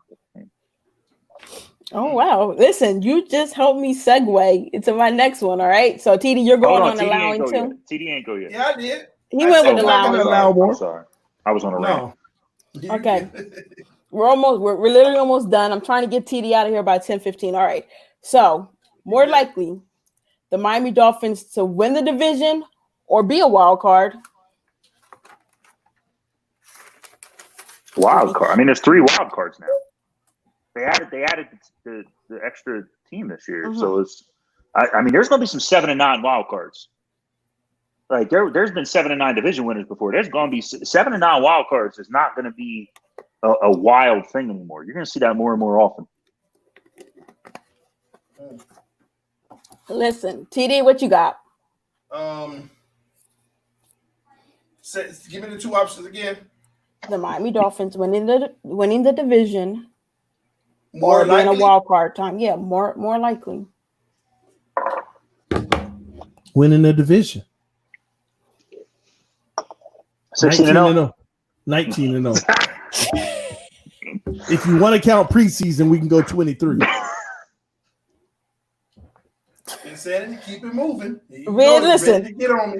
Listen, I believe that if the Dolphins want to make the playoffs this year, it's more likely that they do it by winning the division. And here is why. I went and looked at all the teams that were like second and possibly third in their division last year that could possibly make a move for the wild card, just like us, right? You got the Steelers. Oh, they have the 30 rank of schedule, 31st. Oh, the Steelers Titans win the division. Win the division. Steelers will win. Well, you know where the Ravens' strength of schedule is, so even if you want to flip flop them, then go ahead. The Ravens' schedule is as soft as they are. I think it's 32nd, isn't it? Yeah, exactly. The Titans have the 20th. The Colts, who were 7 and 9 last year, have 16th. Broncos 12th. Raiders 21st. The Browns, who everyone for some odd reason keeps thinking that they're going to make a turnaround, 29th. That's 1, 2, 3. Hold up. That's 1, 2, 3, 4, 5, 6. And then the Chiefs have the 18th, but we consider them the division winner. So that's 1, 2, 3, 4, 5 teams ahead of us, possibly. Now, granted, we play the Broncos. So now you're talking about you got to go up into Mile High and definitely win that. And we played the Raiders, but both of those games are away. So we play the Chiefs. The Miami Dolphins have the 3rd hardest schedule. The Jets have the 2nd. Bills are tied for 5th, and the Patriots have the 1st. So our way, the quickest gateway for us, the best option for us is to go out and win that division because you have all these teams who have it easy this year. And most likely, it's more likely that they will be in that 3rd wild card spot than us. And that's just stating facts. The problem is our schedule gets tough late in the season, right? Like we close. I think you said it right. I think the Chiefs are like week 14. Like our schedule gets tough Chiefs, late Raiders, in the season. Bills. Here's the thing: Patriots. the Browns, if they can get the defense back to what it was under Greg Williams, can be a really good team, right? So that remains to be seen. But I think with Denzel Ward there, I think with Myles Garrett coming back, I think it can happen. The Steelers should win that division. I don't think we see the Ravens in the same place they were. They were an anomaly last year, and people openly laughed at me when I said they were not going to win a playoff game. Look what happened. The Titans, again, I like what they're doing on offense, and I love the coaching. I'm not sure about the defense yet. And if Phillip Rivers looks anything like Phillip Rivers did last year, the Colts are completely out of the question. Like Phillip Rivers looked awful. Run team anyway, run team and defense. Well, they got Jonathan Taylor now. So listen, here's the thing about the Colts. I'm telling you right now. The Colts season is going to be as good as Rock Ya-Sin is. If Rock Ya-Sin, my dude, Philly Temple, if Rock Ya-Sin can become the corner I think he can be, then they can go far because they got a really good offensive line. Darius Leonard's pretty good. But if Rock Ya-Sin does not step up, the rest of that pass defense is horrific, and they're going to get destroyed. I still don't believe in the Texans because their defense falls apart every single year. They can't put together a running game, and those are the 2 things you need in the playoffs. So I think there's a very realistic shot that, I mean, it could be us, the Bills, or the Patriots win the division. The Jets are trash. The Jets aren't even in discussion. But it's very easy. All 3 of those teams I just mentioned. Wait, The Bills trash too, man. We'll see. They're tough, man. Listen, don't underestimate. Why they tough? Who they beat last year, Wade? Who they beat? It's not even about who they beat. It's about how they played, man. They played that hard-nosed grinding football. They play in Buffalo. They play in that cold weather. They're going to sneak out some games you don't expect them to win. And hopefully Ed Oliver's suspended for the rest of his life. But we'll see. The Jets are horrible, though. The Jets are one of the worst. I bet you Buffalo win 8 games. Watch. Adam Gase is suspended. Or, I'm sorry. Adam Gase is fired week 7. I hope so. I can't stand him. No, I don't wish unemployment on anybody, but and he's going to go be an offensive coordinator for some team that's going to win a Super Bowl with their defense. Man, listen, man. Don't even mention Adam Gase or Matt Burke around here. Where's Matt Burke these days? Oh. Where's Matt Burke? If Gase gets fired, do the Jets move on from Sam Darnold? It depends on if Gase was the reason the ghosts were in the building. I mean, the dude's a turnover machine who literally sees spirits from the afterlife. He gets hit so hard. Man. But that could be a product of Adam Gase. He's proven to be bad for everybody. I mean, Darnold was a turnover machine in college, man. Yeah, true. USC quarterbacks, man. It's so I don't trust them. I don't like them either, personally. You guys ready? We only have two more. All right. So, which one is more likely? And this is interesting. The Miami Dolphins to have over 6 total wins, or them to have. My fault. Let's go. I mean, I've been talking to TD too long. That's all me. Enthusiasm's great. This is why we like you on here, Wade. Oh, man. So, the Miami Dolphins to have 6 total wins, not including the divisional ones, or to have over 4 divisional wins. Yeah, wait, 6 total, not including the division. Not including the division. Yeah, I had to put that wrinkle in there because I knew a lot of you were going to supplement them from it. I got to do math and stuff, man. Yeah, go ahead. The more likely, you said? Yeah, TD, can you drop the link real quick? Oh, yeah. The more likely is the 6 wins outside of the division. Can you name them for me? Because that scenario going to give us everybody. Everything I said last week when we did this. All those teams. Everybody outside of the division. So how many divisional wins do you think we're going to get then? Divisional? Yeah. I say 4. 6. No, I say 4. I say we beat the Jets twice. We split with the Bills and split with them cheating people up in New England. See, TD, Phinsanity think I'm gonna be answering these questions truthfully. No, here's the thing. Hang on. I'm doing the math right now. What I think we're gonna win, man. Okay, this is the thing. TD says these things, and then when my facial expression goes, which I can't control, everyone jumps on me because they think I'm being pessimistic about our team, and that's not the case. I'm just really thinking like, what is TD? Like, okay, this man is divisional wins. So I'm looking over the 10 games that aren't in the division. Mm-hmm. I think we either go 5-5 in those games or 6-4 in those games. So I'm going to say the division one because I don't know if we necessarily go over that 6 outside of division. I think it's either 5-5 or 6-4. So if you think that's more likely, the best case scenario in that 4 division wins, the best case scenario, 10-6. 10-6, 9-7. That's where everybody's at. 10-6. 10-6, by the way, even if we don't win the division, is definitely a wild card in this new definitely a wild card. 100%. 6-0 division. I don't see the Patriots beating us twice. We gotta go to them early, so weather's not a factor. They gotta come to us late. Weather's a factor for them. Buffalo is trash. Y'all gonna mark my words this year. Y'all gonna be like, dang, TD, you called it. They not good. They did nothing impressive last year. Yo, they Ed did Oliver 0 impressive last year. Hello. In the Jets, if you don't think we sweeping them, then you're a Matt Burke lover. Yeah, I said it. You love Matt Burke. Where is Matt Burke right now? Man, let me Google it. I'm on it. I'm gonna say something mean. Defensive run game coordinator for the Philadelphia Eagles. Defensive run game coordinator. That's not even a job. You're not even a linebackers coach, bro. Defensive run game coordinator for the plays for first and 10 when they come for the Philadelphia Eagles junior high. It's crazy, bro. Yeah. I would love to see him try to tell Fletcher Cox what to do. Man, Matt Burke, man. Oh my gosh. That guy there, man. That guy there, man. That wide nine. They done created a job for that man. Shout out to him for that. Hey, Mr. Ballgame. Ballgame got the guns out. What's up, Mr. Ballgame? Do 50 push-ups. Hey, Ballgame, after this question, we about to go on a fresh stream about this Devontae Parker stuff, man. Yeah, Devontae Parker's fighting with Michael Thomas. Right now. I saw that. Wait, I just want to say something, bro.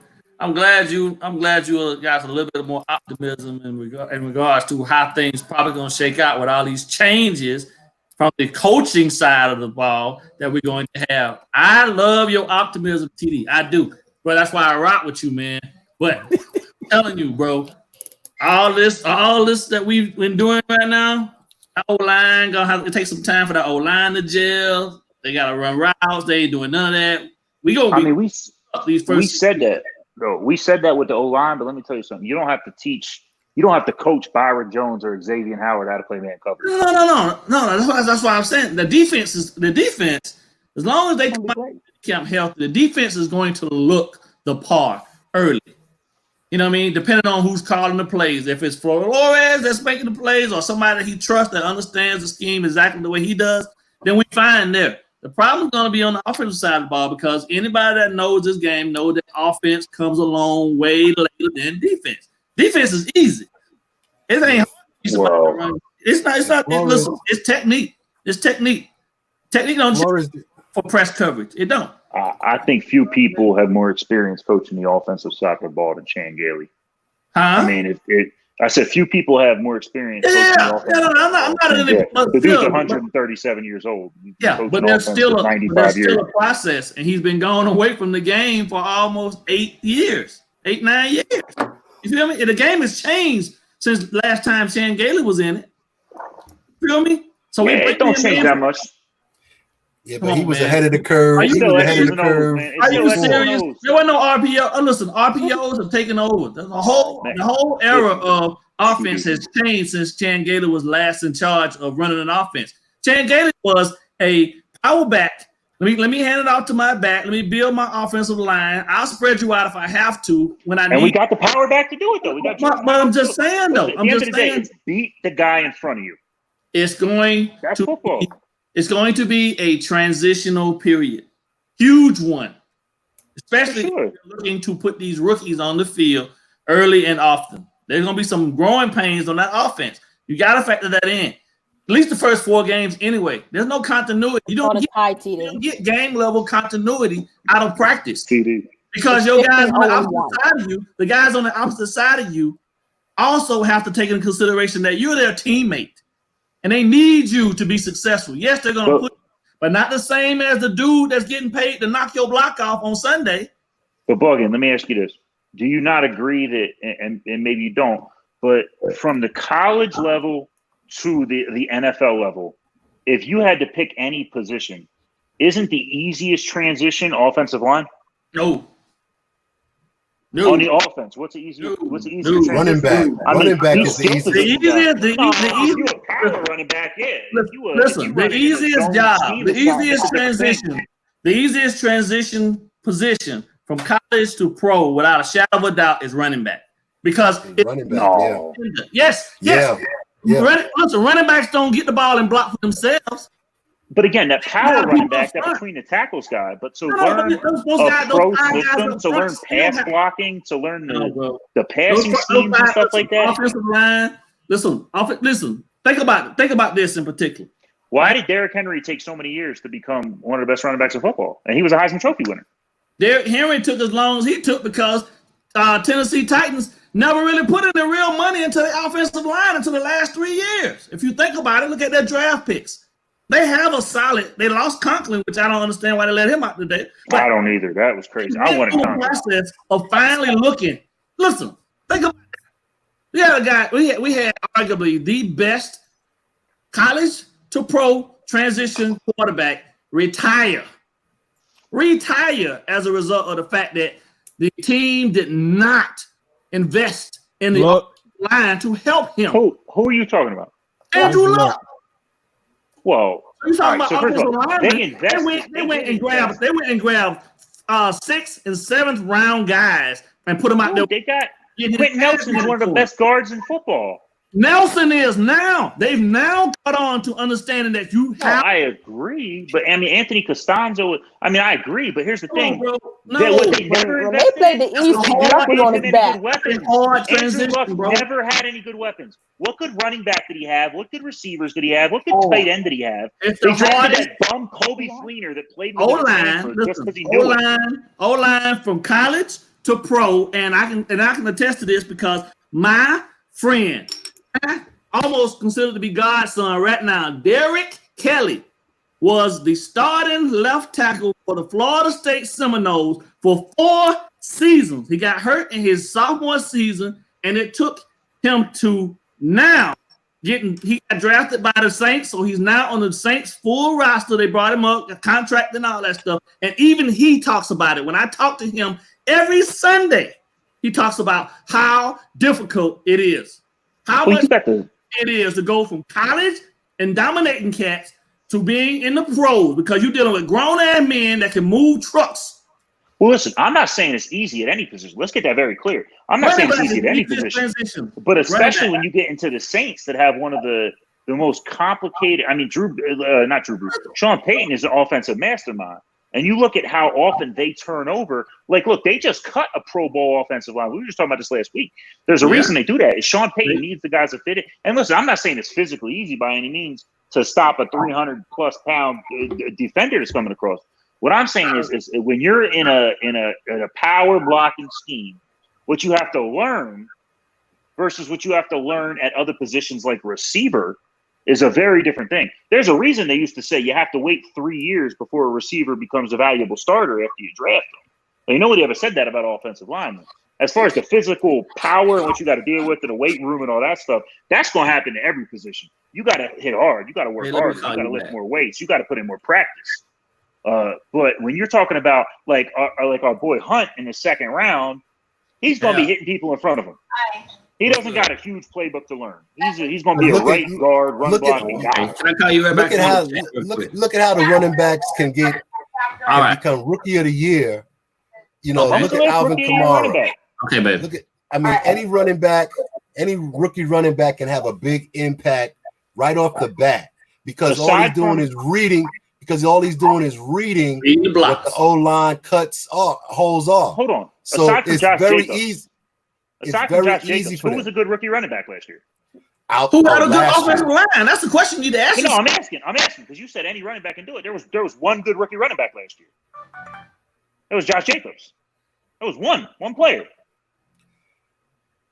My point exactly. You still have if one rookie running back is featured, he's going to have a big impact on the team. None of the other running backs that were drafted. The question was put in that position. You had guys like the Niners that he earned his position. But how many rookies? Like Cam Akers and Clyde Edwards-Helaire are going to be the only true rookie running backs that, as of right now, are expected to fully take over. And Clyde Edwards-Helaire isn't even expected to fully take over. He's probably going to split time with Damian Williams. The Colts have put together a very impressive offensive line, so Taylor going to get some carries early and often. He's going to get some touches, but Marlon Mack is still the guy. I mean, Marlon Mack is a very good running back. He's gonna be a complimentary back to Taylor. They didn't draft the dude for nothing. They didn't draft him. Well, I think Marlon Mack is going to be talking about different animals. Taylor's going to do a lot more catching passes and do all these things. I like Taylor. I'm a big Taylor fan. Don't get me wrong. Okay. I was just checking because they're not even in the. At the end of the day, Kalen Ballage is going to be the gauge this year. Okay, Kalen Ballage is going to be the gauge. People don't want to hear that, TD, but he gonna get his opportunities, bro. I know he is, and they can hate it all they want. Matter of fact, he might start. He'll have a chance to win the job. But there'll be some rookies that will have an impact. There'll be some rookies that will have some impact. I've been around this game a long time, man. And at any level, the hardest transition always is up front on the offensive line. It is. It's because of the terminology you have to go through. They have to become cohesive and trust each other more than any other position. Really and true. Yep. You know what I mean? And that's also why you don't see a whole lot of teams drafting a whole bunch of dumb offensive linemen, because the terminology and stuff that they have to actually put in those protections and the checkoffs and all that type of stuff is way complex. You know what I mean? You talk about the center alone. Well, the center's the hardest by far. The center and the left tackle got the hardest jobs. Listen, Balaj going to the Pro Bowl. We can agree to disagree. Balaj going to the Pro Bowl behind the Wait, you got to learn with TD. Sometimes you can't say things. I jumped on board with you, bro, but man, stop forcing me to get off the train, bro. Come on, Just so y'all know, Balaj is from about 20 minutes north of where I live right now. Okay. And they don't even like him there. Hey, man. Hey, let me tell you. People that made it, bro. Let me tell you a true story. I was at my girl had a work event, and I'm wearing my Dolphin stuff as I do everywhere. And one of her coworkers walks in with her boyfriend, and her boyfriend goes, "You're a Dolphins fan?" I said, "Yeah." He goes, "One of my friends is on the team." I said, "Oh, who?" He goes, "It's Kalen Balaj." No lie, bro. Hey, wait. Where's the he ain't a real friend then, cuz for all the guys that try out and never make it to the NFL, for him to drop his head and say Kalen Balaj, he ain't a real 1.8. Everybody don't make it. 1.8 yards to carry. Wait, that was the old line. With the 31st worst offensive line. Horrible. Wait. And no blocking tight end. I don't care who Mark Walton and all these other dudes had a better yards per yard. No, wait. They're different runners, though, man. They're different style of runners. Kalen Balaj is a downhill. And everybody else start going on. Weight type of dude. TD, ball game. I can't hear you over ball game, TD. I'm sorry. No, I said they switched to a pistol offense when everybody else were being a little bit more productive. If I was him, I would put a pistol in my mouth. That's just like you look. I know that's my fault. I'm sorry. Hey, that's just like if you look at Breida, Howard, and Balaj right now, right? They're all three distinctly different backs, but of those three, Balaj has the speed that Breida has, and he has the size that Howard has. So he's the combo guy. Listen, no. I'm listening. I want to say something. But it's the same concept, really and truthfully, that they employed in New England. They had a speed guy, they had a guy that calls and passes, and they had a power back. That's it. Here's the difference. The difference is Howard needs to have 20 carries between the tackles. And Phinsanity, here's your next over-under next week. Patrick Laird and or Myles Gaskin makes the team over Kalen Balaj. No. Listen, man. No. That's fine. Okay, wait. Why do you think they stay with Balaj so way out there? Kalen Balaj had the lowest yards per carry in the history of the NFL for a running back with over 50 carries in a season. There's nothing you can say to dispute that. Arguably, the worst O-line in NFL history. Other guys didn't even know was on the team. They literally called him the intern because they didn't even know he was a player. Everybody else on the team had an abysmal average as well, but they benefited from us switching to a pistol. We went into the pistol offense. Higher yards per carry. No, yeah, but they ran the ball out for halfback draws when the linebackers were at bay. Listen, bro, I suit up. Flores, call me, bro. Hey, Wade.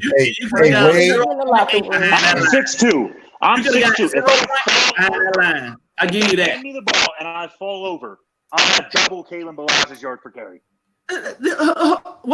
Listen, Listen, was I the only person that saw, like, when they were handing the ball out to Cable Lodge, he was getting hit in the backfield before he could even get going? He was. How productive are you supposed to be, bro? Was Mark Walton, Patrick Laird, and Miles Gaskin not getting hit in the backfield? Drop and switch. They were in the pistol. I'm to believe every one of his carries was a draw. Man, they were totally different. Don't look at Patrick Laird and those guys. They were in the pistol. They were totally different runs. That's what got it rolling for Fitzpatrick.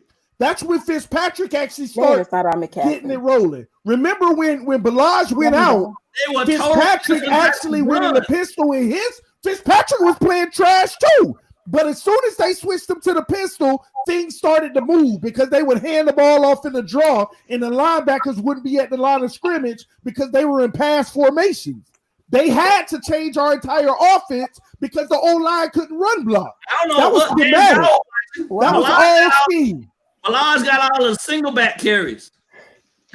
Y'all are yelling over each other. I'm gonna tell you this: Balaj does not crack the depth chart as long as Breda and Howard are healthy. Breda, he be the third back. They're gonna keep at least 3. What you talking about? First of all, wait, Dwayne. Wait, first of all, you're gonna have 5, if not 6 backs. Not that many. And no, that's way too many. Yes, they carried 6 backs last year. They're gonna carry 5 backs this year. What do you mean they carried 6 last year? They got to a point. All we had was Laird. No, we traded Drake. We cut Walton. No. I see 4.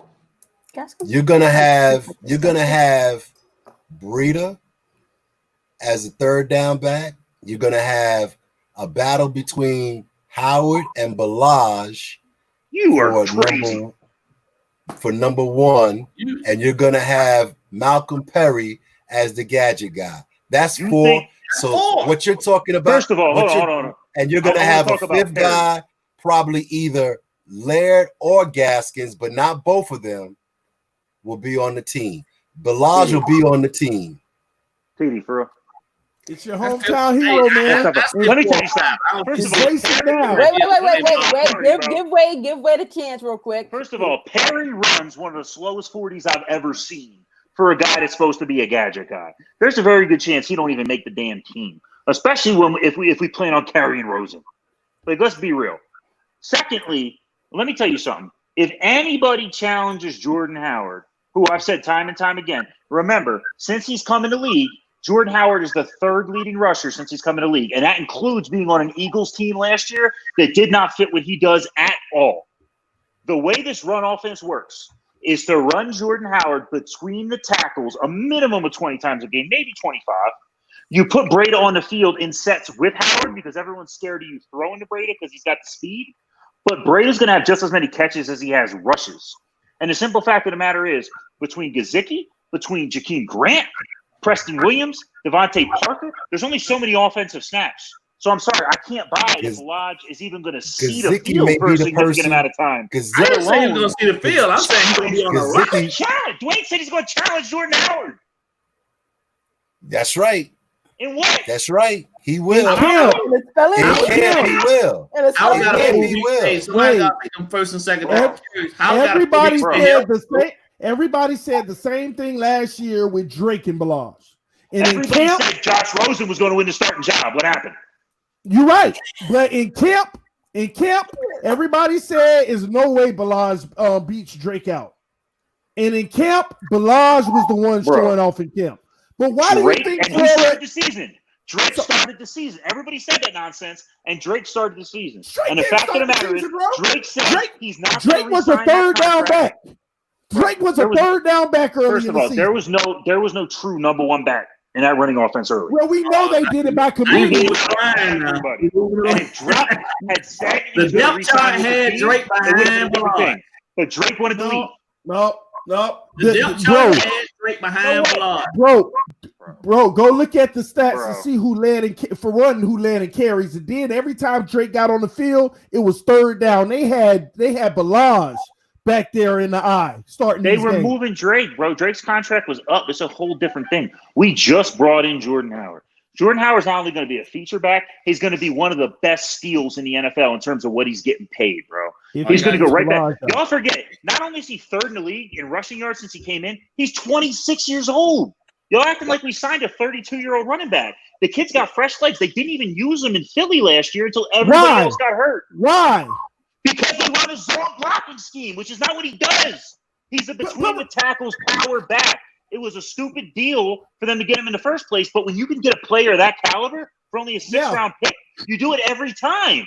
You're right. Time you do that. You're right. They didn't use him in that scheme in Philly. You're 1,000% correct. But you got to remember, this guy is coming off of not being used, and he's coming into our organization as considered the best back option. But in a Flores-style offense on a Flores team, you got Flores runs defense. He didn't even run offense.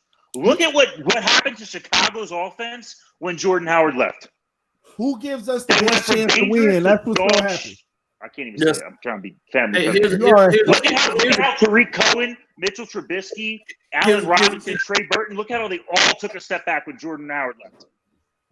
Every single one of them took a step back when Jordan Howard left. Trey Burton ain't on the team anymore. The problem is they took a step forward when he was there. Kicker. That's funny. Yeah, because he's that good. No, I'm saying the kicker. Kicker, what's his name in the playoffs?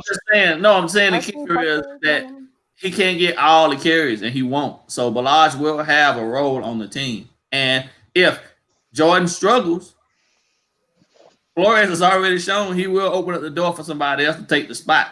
All Caleb Balaj got to do is show up and be ready.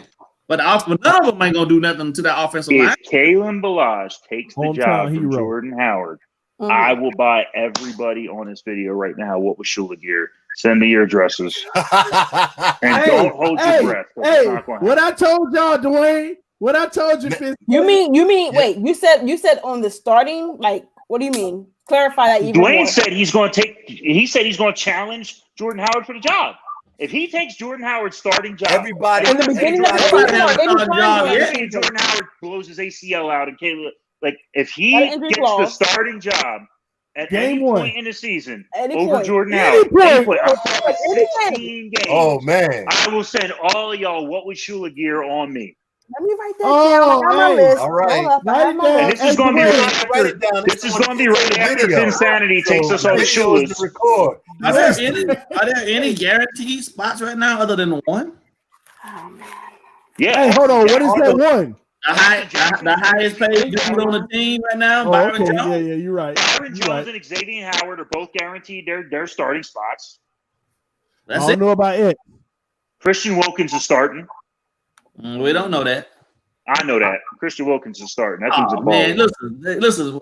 We all can make proclamations, but at the end of the day, they still all got to go out there. They probably putting my money where my mouth is. Somebody might throw something better. I'm rubbing off on y'all too much because people out here making all types of bets and stuff like that. I have rubbed off on y'all. Parker and Mike Gesicki, they're starting. And Mike Gesicki snaps may go down this year because of Chan Gailey's offense. I agree with that because he doesn't use tight ends a lot. Yeah, and I think Gesicki's good enough that he can line up as a slot receiver needs to be. That's a whole nother thing. But he got to work on his blocking if he wants to be an every down guy in Chan Gailey's offense for sure. And Pro Bowl he hasn't shown the desire. He hasn't shown the desire to improve his blocking in his career, in his whole college career and pro. He's never been a good blocker. I believe Karras is going to be a backup. Who? Karras? No, Karras is starting. He's going to be a starting center. He's going to be a backup. Maybe by the end of the year. But it's all said and done. By week 6, Karras is going to be a backup. By week 6, Jesse Davis might get cut. We jumping out there on all sorts of legends. We talk about week 6. We talk about all kind of week 6. Next week, both predictions have them. And you better be coming like Wade. League MVP, Balaj. I don't know about that, but I know that he will contribute. He will contribute. He will be on this roster at least this year, and he will contribute. He will not be. Thank you, Quinn. He will not be in the doghouse. Quinn, let me tell you something. There's a difference between physical skill and having a head on your shoulders. That dude cannot read a hole. That dude cannot break a. You can't read a hole if it ain't there. There were no holes. Durham Smythe hole didn't do his job. Man, I don't understand this. The guards didn't do their job. I don't understand you. Played better than Balaj before they changed up into the pistol. I don't understand it, bro. I really don't. You don't understand what? You don't understand how you can sit here, right, and go back and forth and get all this information, but not understand that a power back, big back like Balaj is dependent on. Oh, we're not talking about one at a time. Played better than Balaj before they went to the pistol. Okay, I give you that. But we talking about you're talking about the difference between a giraffe being able to go through a door and an elephant being able to go through the same. What are you talking about? Mark Walton was an undrafted player. Why is he a giraffe? Who? He's bigger. Who is Ron? I'll be right back. Taking Jakeem Grant's spot. Jakeem Grant just signed a 4-year extension. What are you talking about? What is that? Hold on. No, don't go to that yet. Don't go to that yet. Stay with me right here. Okay. I'll get on the Jakeem Grant one soon. Hold on. Let's stay with me right here. How can you talk bad about Jakeem Grant? Hold on. No, we still on the Balaj Walton thing, bro. Stop Jakeem Grant running back over Kalen Balaj. This dude, man. I can't take this guy, man.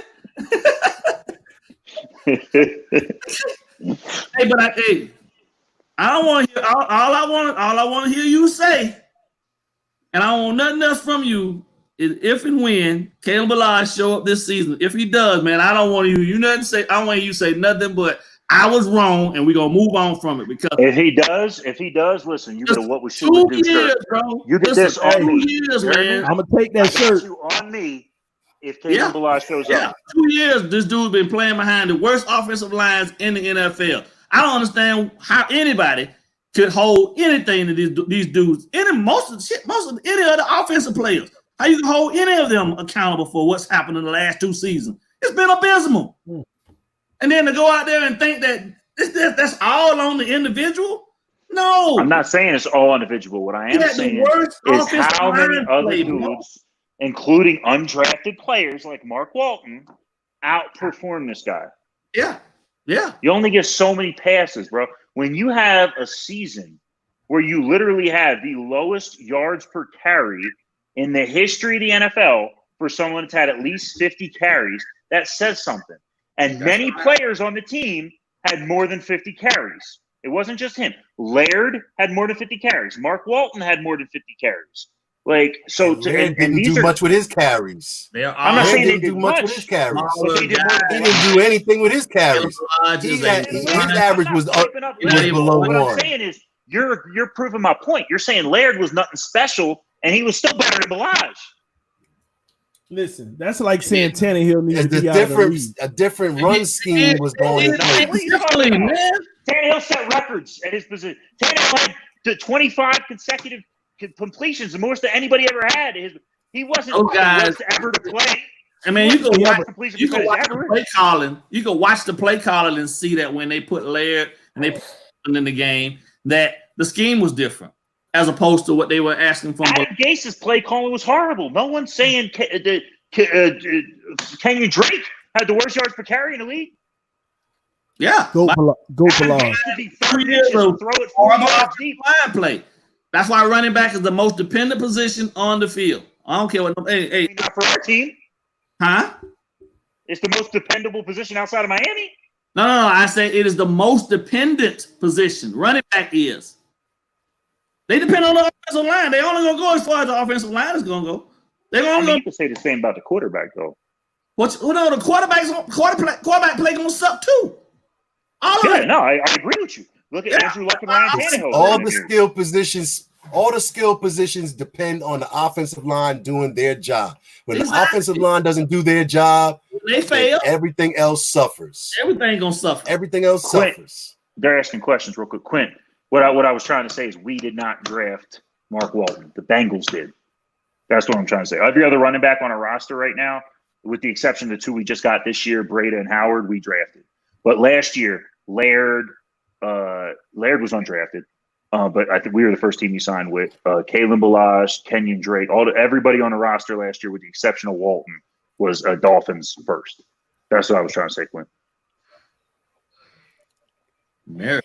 What he said, Merrick might make the roster, but you can't ever have enough speed. I'm sorry. So yeah. Well, that's my argument against Perry. He ran like a 5'9" or something. I don't know. I don't see Perry. It was slow. I don't see Perry. He's slow. So I don't know. And when they said he was a receiver, I was like, what? Yeah. No, he's on the depth chart as a running back. He's not being nobody to the edge. That boy's slow.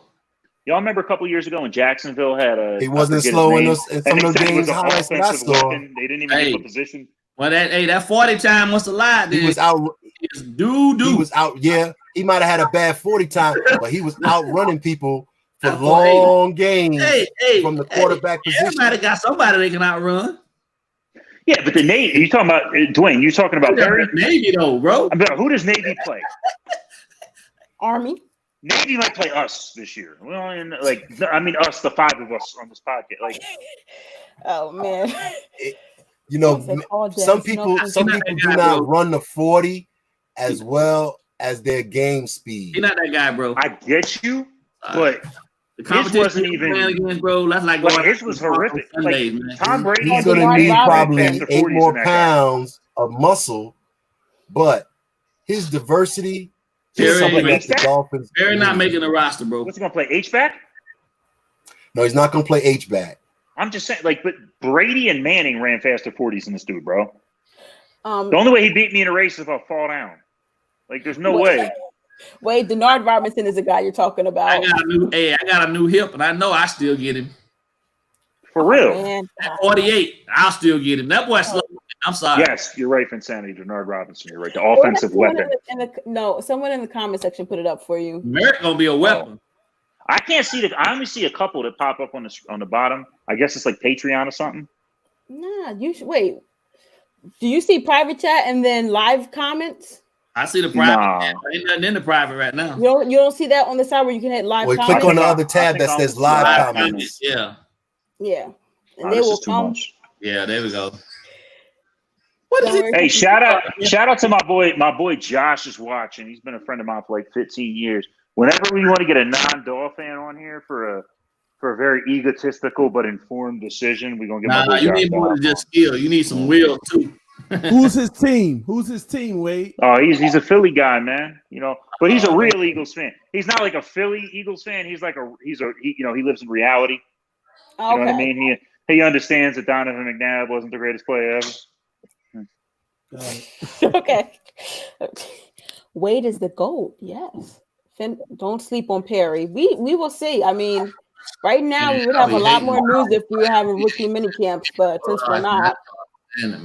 Man, listen, he's gonna surprise y'all. Perry's gonna surprise y'all. Perry? When I'm seeing a dude get smacked in the backfield as soon as the ball is handed off to him, man, that is not his fault. I'm sorry, I don't care. I just learned how to read the comments. I don't care about him. Whether you like him or don't like him, it's not a running back's fault when he getting smacked in the backfield as soon as he touched the ball. That's not. Right. So that's what I was saying about. And then on top of that, hold on. Let me say this. On top of that, you have to also think about this. Balazs had a 1 point. Was it 8? 1.8. Think about when you do get smacked in the backfield for -4 yards several times. -4, that counts against. It's killing Barry Sanders. Hey, don't do that. Don't do that. More negative carries. Don't do that. Than anyone in the history of the NFL. He also had more opportunities to break out. He was a premier back. His career with a 4.9. Listen, for those of you that are not good at math, let me explain to you what 1.8 is. Right, 1.8 yard. A yard is 3 feet. Right, I'm 6'2".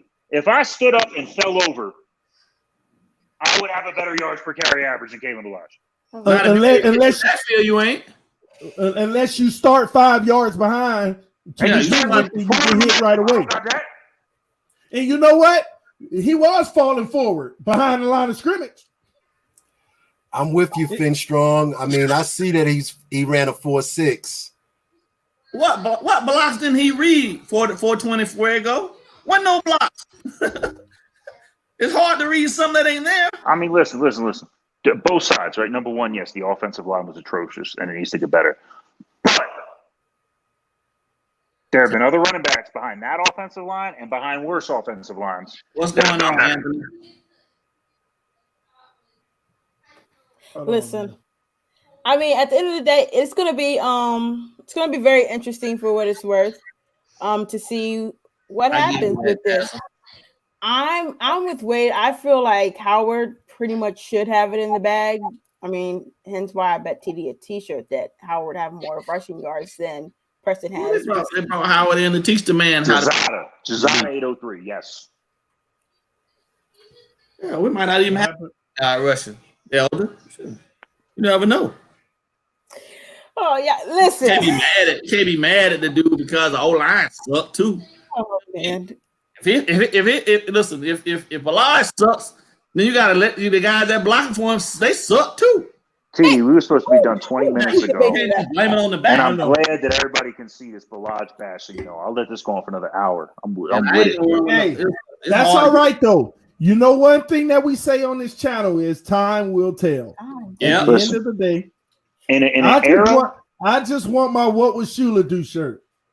Oh, don't everybody? Hey, everybody! What would Shula do on Instagram? There's a link there to order. All that shipping is delayed right now because of this COVID-19. Also, MSNclothing.com. Yes. Also, MSN Clothing for your DWA, Phins fans, Heat fans. Yeah. And speaking of COVID-19, yeah, you're right. Ron. Let me say something real quick. You perform beyond. You can't have average moments in history. The Dolphins fans are brutal. Like, 100%. I don't get that. I don't get that though. How we asking for people to go out there and have Superman moments when we ain't got Superman characters around them to help them support them in that process? Superman worked alone, bro. Superman ain't had no sidekick. Remember that, right? But here's at the end of the day, with everything that's going on right now, COVID-19, it really breaks my heart that so many Americans are out of work and struggling and impoverished, and somehow Kalen Balaj still has a job. It's really ridiculous. You know what I mean? Like, time will tell, ladies and gentlemen. Time will tell. Time will tell. Question, Anthony. He's gonna be on the roster. What's his question? Yeah, he's gonna have a chance. What's Anthony's question? I'm sorry, bro. I wouldn't try to not answer your question. I didn't see it. Let me scroll back up and see what you said, bro. I don't want to miss your question. It's an interesting question when it comes to Balaj. Maybe his running style. Yeah, man, a lot of that too, bro. You know what I mean? I like the Caesar guy. We didn't even really even have. Listen, look, think about stuff got shifted around and how much linked out. Were trying to find out who they were truly as offensively as a team and all this type of stuff. So they were like a pseudo zone to power running scheme, and that's why they flip flopped all them backs around, and none of it worked because we didn't have any identity. Yeah, people still want to bash the dude, but the fact that he was playing with basically, arguably, the worst offensive line in history. Okay. My bad, y'all. My bad. Balaj hit him up and said, "Chill out, homie." He's downstairs. I'll be right back. I'm gonna make this some light work. Yeah, you're right. There you go. Strong. Everybody wanted to get rid of Gesicki too after his first season as a rookie. No one was yelling that. Well, everybody wanted to get rid of Parker before last year. Bust. Everybody wanted to get rid of Parker before last year. Y'all forget, man. Y'all remember that game? I think it was against the Ravens. Hold on. Wait, hold on. What's up, Wade? What's up? Y'all forget that game, and I'm drawing a blank. I don't remember who it was against for sure. But, like, all of our receivers got hurt, and Parker came in, and it was, like, the first game Adam Gase let him start. And he had, like, 128 yards. Texans. That was in Texas. That's right. You're right. And, like, Parker always had the talent. And this is my point about Gase, bro. Like, I don't know if Gase had something against him or what it was. But, like, bro, Gase did not want him on the team, dude. Like, every time the kid got a chance to step on the field, and you know who else did the same thing? Rashard Matthews. Every time he got a chance to step on the field, he did well. But Gase did not want these guys on the field. You know, for whatever reason. You want to know what the issue was? I'll tell you what it was. They had a wide receiver meeting, right? And in the wide receiver meeting, Devontae Parker got into an argument about the options for his outside split end route that on the screen, and he was right, and the coach was wrong. And because Gase walked in and saw him talking crazy to the coach was telling them about the plays for that upcoming week, he called him into the office, and Devontae said, "No, coach." He said, "I know I'm right. I've seen this. We've done this. This is what it's supposed to be. He's teaching it wrong. Why do I have to stand down? Why can't he be the one to say, oh, yeah, I'll go back and look at it again?" And from that point, along with that whole crap that, what that boy named? Jay Ajayi. Right? Ajayi. Well, Ajayi had a knee condition. They had a whole bunch of other stuff. Listen, it was all during the time where nobody was really on board. Nobody was allowed to question Gates. Because Adam Gates was basically the fly route guy, the screen guy. You feel me saying? Yep. So and Parker was right. He was actually right. I'm gonna tell you how I know this. I'm gonna tell you how I know this. Uh-huh. I'm gonna tell you how I know this. Because at the time, Albert Wilson was actually dating my cousin's sister. Oh Lord. So let me tell y'all. He told her about the whole thing, and she sent it all to us. So he got engaged in Doghouse because he wouldn't stand down and wouldn't back off of being right about what was going on in the scheme. And Gates decided, because he got in trouble for it. Adam Gates got in trouble for actually even listing Parker on the injured. He wasn't hurt. He wasn't even hurt. So let me tell you my Parker story, right? So this is by a long way of events. So one of the girls that tailgates with me, I won't say no names just for anonymity's sake, whatever it is. She's very good friends with Deja, Devontae Parker's girl, right? So the game, and I think it was against the Raiders, if I'm correct, and I could be wrong, the game that Albert Wilson and Jakeem Grant both got hurt in the same game. Right? It went off. We had a deal in place to trade Devontae Parker to the Eagles. And I'll tell the story to this day. I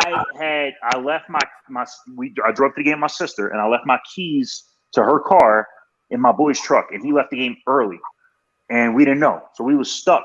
And this friend of mine that I knew was going to drive us to my boy's house, and we were legit waiting because Parker was cleaning out his locker because he'd been traded to the Eagles. So we were waiting for his girl to come out because he was cleaning out his locker and shit. And the medical reports came back on Grant and Wilson saying they were done for the year, and that's the reason we ended up keeping Parker. And obviously, it ended up being a great decision. But they were gone. Gase was done with him. Man, that's crazy. That would have been so bad if the Eagles. But just going to show Parker. you that some of the God. best trades are the trades you don't make. Woo. For real, Dwayne. And think about this: Gase was not the best culture builder in that locker room anyway. And when you think about that trade was probably one of the better ones that they didn't make. 100%. We don't know what trade they didn't make, but yeah. The only success Adam Gase really had was when he was in a situation where they had everything already in place. That's it. When he got the process of building, like when he had Peyton out there in Denver, and he had Jay Cutler in Chicago, those teams were already built. So he didn't have to do much. All he had to do was just not make mistakes and just rely on the players to make plays. That's different. Him having to be in charge of building from the ground up and taking young guys and coaching, that's never going to be his strong point. That's why the Jets going to struggle. I'm glad we got rid of him. Yeah. Kicker, man, every time I try to read the comments, I end up closing my thing out. I'm sorry. Anthony Mazzano's question says, how would you want the NFL to even out how they give out suspensions? Because it seems uneven when they suspend players nowadays. I think you got to start from the top. This is what we were talking about earlier, ball game. You wasn't here. So I would say you got a couple options, right? You got either one, completely get rid of the policy for off the field stuff that has nothing to do with the game. That's what I'd be in favor of, but that's probably not going to happen. Right. Number two, have a very hardcore defined definition of what institutes what type of suspension. And again, if I'm voting, it would have to incur some kind of criminal conviction, not just allegations, right? So you get this misdemeanor, this happens, this felony, this happens, whatever. But number three, and this is probably the only compromise that we could ever get the NFL to make, punish the things that actually affect the game, like cheating, like spying on the other team, like stealing playbooks, like videotaping practices, way worse than you punish the off the field things that have nothing to do with it. And I would be in favor of that. Yeah. I also think you got to go through the process of applying the pressure on those at the top as well. I mean, it's about a culture, right? So if you think about it, if the guy that's cutting your check is getting his pockets docked because of your actions, you ain't gonna be around long. At some point, everything has to come from. It's a trickle down effect. Start from the top down. You know, teams will start weeding out and cutting away. It's just like pruning a tree. Cut away the tree can grow. I like that. I like that they should have hard sanctions on owners. I mean, sanctions that say, you know what, in 2021 you'll get zero revenue and it'll be spread out between the rest of the. Listen, if you cheat on the field, there's no place for you. If you tell a player to cheat on the field, there's no place for you. Now, if you ain't cheating, you ain't trying to football. So Mike Tomlin, this ain't the right be coaching right now. Cheating. I'm not talking about holding. I'm talking about. Going. Well, what are we talking about then? Because in football, deflating games, balls and stuff. I'm talking about videotaping practices. Oh, that's different. That's different because you don't have. I don't understand why they would do that anyway. When a team is required by the rules, a team is required to send you video footage of their last 3 games prior to them playing you. So they don't have to cheat. I don't understand why they would do that anyway and take that risk. That's stupid. I think if you get caught cheating, severe punishment, year banishment, lifetime banishment, whatever. If you get caught cheating in the game, steroids, which last forever, HGH lasts forever. It doesn't just last while it's in your system. Performance enhancing drugs last forever, not just while it's in your system. Get the fuck out. You never gonna get. Sorry, T. I'm not supposed to curse. I'm sorry. Never gonna get to suspend the Bill Belichick for a year, bro. It ain't gonna happen. It's just not gonna happen. All right, that's fine, but suspend the next guy. Suspend the guy coming up that could turn into him. Some guy's gonna levitate, bro. He Teflon, man. Y'all didn't figure that out right now. Come on, man. Hey, he'll be gone eventually. You start with everybody else. Well, Belichick about to be removed from the league anyway, because there was breaking news that the Miami Dolphins going to win the division for the next 3 years, going 6-0. It's the end of the discussion. Phinsanity, you want to close us out? Thank you guys for all coming. It was so much fun. Wade, thank you for giving us a topic on the personal conduct policy. It was a very healthy conversation, especially from fans' point of view. TD, I'll see you in like 4 weeks. That sounds about right to me. Mr. Ball Game, it is so good to see you. Dwayne, Thursday. Make sure you guys are here Thursday for Dwayne. And what would Chudel do? Shout out to that. MSM Clothing. TD supposed to be dropping new merch. And what would Chula do on Instagram? The link is in their bio. Mr. Ball Game, you're supposed to be starting a stream too. So yeah, I'm trying to get it right. I'm trying to figure it out. Well, let us know when you do. TD, have fun on your Devontae Parker versus Michael Thomas conversation. I'm gonna have to hit it tomorrow. You hitting it tomorrow? Okay, then yeah, because I'm infringing on the wife's date night time now. You know better than that. But no, yeah, guys. Just first thing tomorrow, we going at it. I'm gonna be addressing that because it's a loaded conversation. I definitely want to have. That'll be a good one. Also tomorrow night, Tuesday night panel conversation. We're gonna have a good conversation. We're gonna have fun. So I'll get with the guys and see when they'll be available. See why Parker will even go after Thomas. He wasn't. It wasn't even on Parker. It wasn't Parker's fault. So was Thomas being soft? Yeah, pretty much because it really had nothing to do with Thomas. Parker was just feeding into what's been happening lately about Gilmore in the memes. All the memes. So they said which one is harder. Parker's just one up. Yeah, he was just one up in himself, and then Thomas got offended indirectly. So yeah, but he shouldn't because he got to know the context of why Parker did what he did. No. You know who should be offended? Who should be offended is Aaron Donald because he rightfully deserved his 3rd straight Defensive Player of the Year award. Stephen Gilmore did not. They robbed him. 100%. Anyway, we're going to talk about this tomorrow, y'all. Stay tuned to TD Phinstalk, home of the real Miami Dolphin fans. This has been another great one, guys. Love y'all. Appreciate y'all. Hit that like button on your way out. Thanks for coming, guys. It was fun. Yes, we'll see y'all soon. Peace. Later. Later, skater.